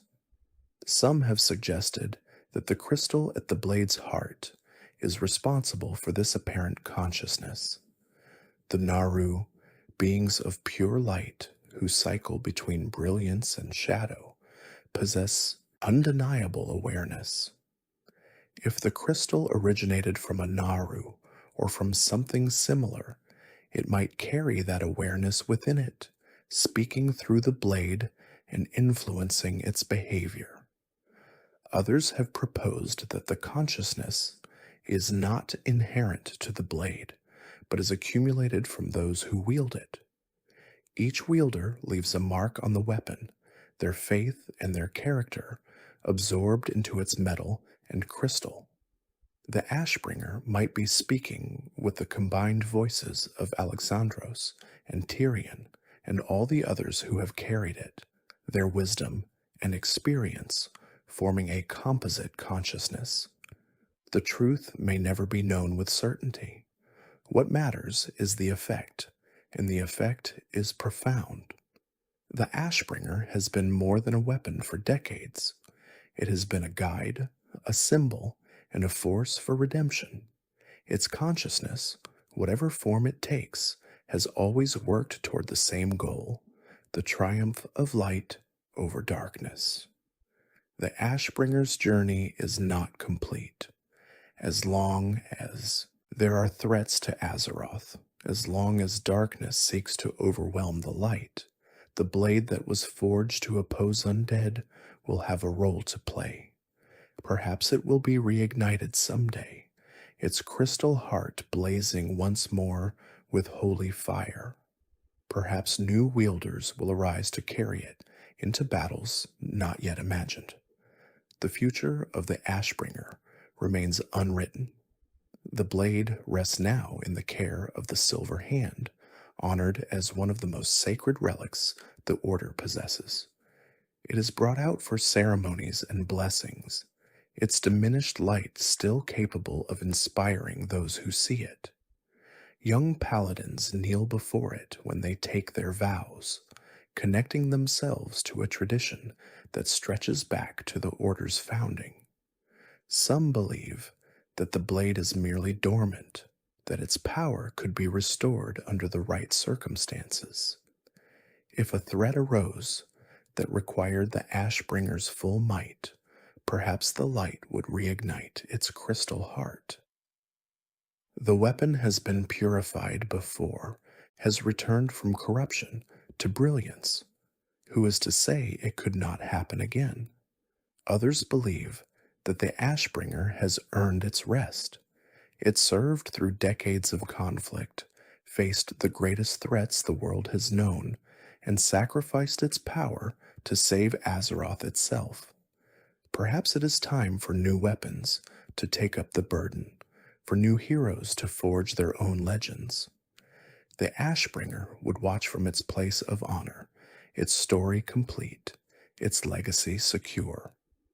Whatever the future holds, the story of the Ashbringer will continue to inspire.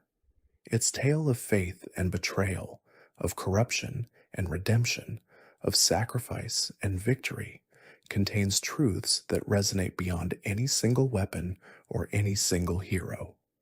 Those who learn from its example become part of its legacy, carrying forward the principles it embodied. For now, let the story of the Ashbringer carry you toward peaceful rest. Imagine the blade's light, warm and golden, filling your mind with its gentle radiance. Picture the crystal at its heart, pulsing with energy that comforts rather than threatens. Let its warmth spread through you, relaxing your body and quieting your thoughts.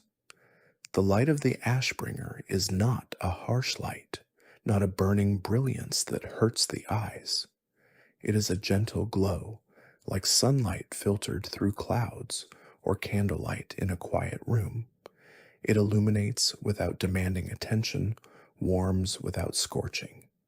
This is the nature of the light itself, a presence that supports and heals rather than overwhelming. Imagine yourself standing before the blade in some quiet chapel, the silence broken only by your own breathing.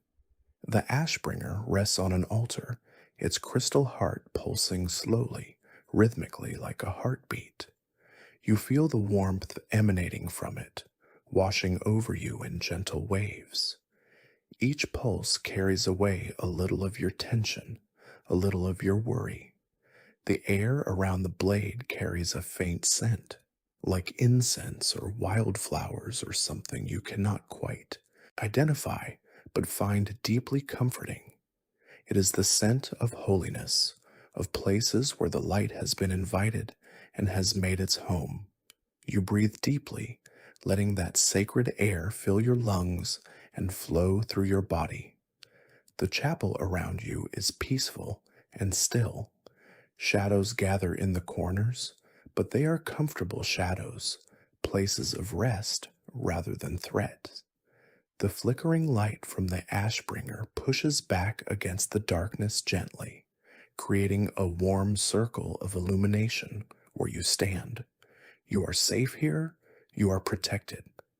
Think of Alexandros Mograine, standing tall against the undead hordes, his blade reducing his enemies to ash. Think of Tirion Fordring, breaking free from his icy prison to shatter Frostmourne with a single perfect strike. Think of all the heroes who have wielded the Ashbringer, their courage and faith living on in the weapon they carried. The light that powers the Ashbringer is the same light that offers comfort to all who seek it.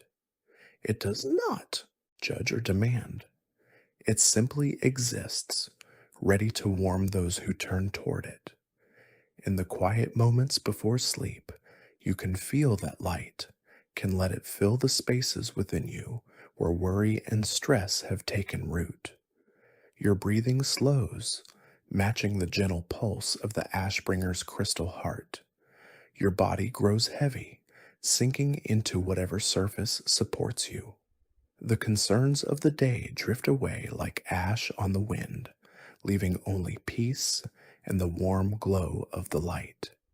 As you drift towards sleep, you might imagine the blade speaking to you, not in words but in impressions.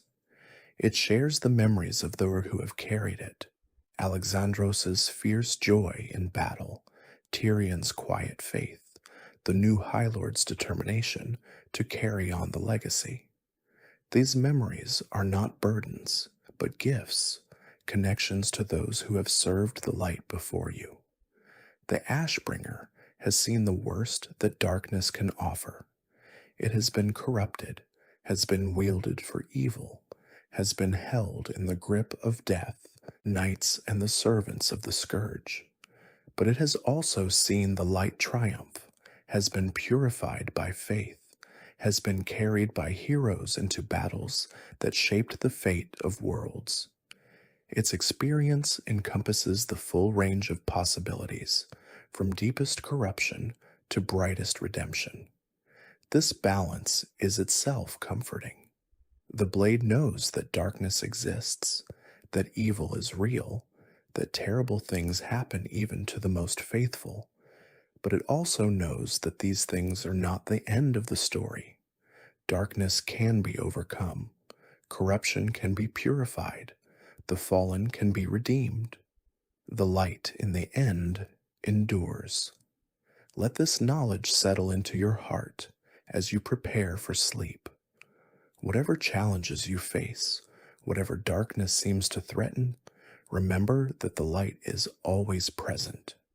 Like the Ashbringer's crystal heart, it waits patiently to be called upon, ready to offer warmth and strength to those who turn toward it. The story of the Ashbringer reminds us that darkness can be overcome. No matter how deep the corruption, no matter how complete the fall, redemption remains possible. The blade that was twisted by betrayal was purified by faith. The heroes who were raised as undead found their way back to serving the light. In every shadow, there is the potential for light. Let that thought comfort you as you drift toward sleep. Whatever darkness you face in your own life, whatever challenges seem insurmountable, remember that the light endures. The same power that forged the Ashbringer, that purified it when it had been corrupted, that empowered it to defeat the Lich King, is available to all who seek it. Rest now, knowing that you are part of a universe where such power exists. The Ashbringer's light shines on, even when the blade itself grows dim. Its legacy lives in the hearts of all who remember its story, all who draw strength from the example of those who wielded it. The night deepens around you, but you are not alone. The light is with you, as it was with Alexandros and Tirion and all the others who carried the Ashbringer. It does not demand anything of you except that you rest, that you allow yourself to be carried toward sleep on the gentle waves of its warmth. Your muscles relax, tension flowing out of them like water draining from a vessel. Your thoughts slow, the constant chatter of the mind fading into peaceful silence. The stories you have heard tonight settle into your memory, ready to offer their lessons whenever you need them. The Ashbringer's light grows softer, dimmer, matching your descent into sleep. In the realms of dream, you might walk alongside the heroes of this tale. You might stand with Alexandros as he first raises the newly forged blade, feeling its holy fire respond to his faith. You might kneel beside Tirion as he prays for the strength to break free from his icy prison. You might watch as the blade is purified at Light's Hope Chapel, its corruption burned away by the power of the sacred ground. These are dreams of light and hope, of battles won and darkness overcome.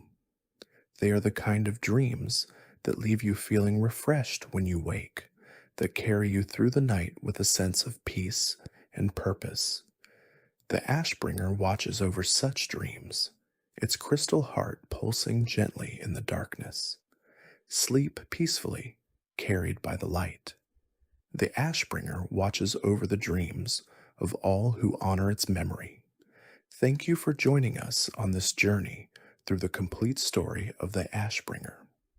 If you enjoyed this tale of legendary weapons and heroic sacrifices, please take a moment to like and subscribe to the channel. Your support helps us create more content exploring the rich lore and history of World of Warcraft. The Ashbringer's story is one of the great epic narratives of Azeroth, touching on themes of faith, betrayal, redemption, and sacrifice that resonate far beyond the battles and conflicts it describes. It reminds us that weapons are not merely tools but extensions of those who wield them, shaped by character and choice into instruments of light or darkness. From its origins as a dark crystal on the body of an orc warlock, through its transformation in the hands of the Silver Hand, through its corruption at the hands of a patricide, through its purification at the hands of a faithful paladin, through its greatest triumph against the Lich King, through its sacrifice to heal Azeroth's wound, the Ashbringer has been present at turning points that shaped the destiny of worlds. Its story is woven into the fabric of Azeroth's history. The heroes who wielded the blade live on in memory. Alexandros Mograine, the Ashbringer himself, whose faith and courage established the weapon's legend.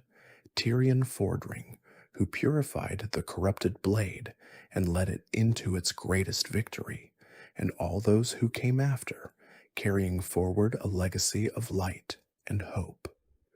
Their examples inspire new generations of paladins to take up the cause they served.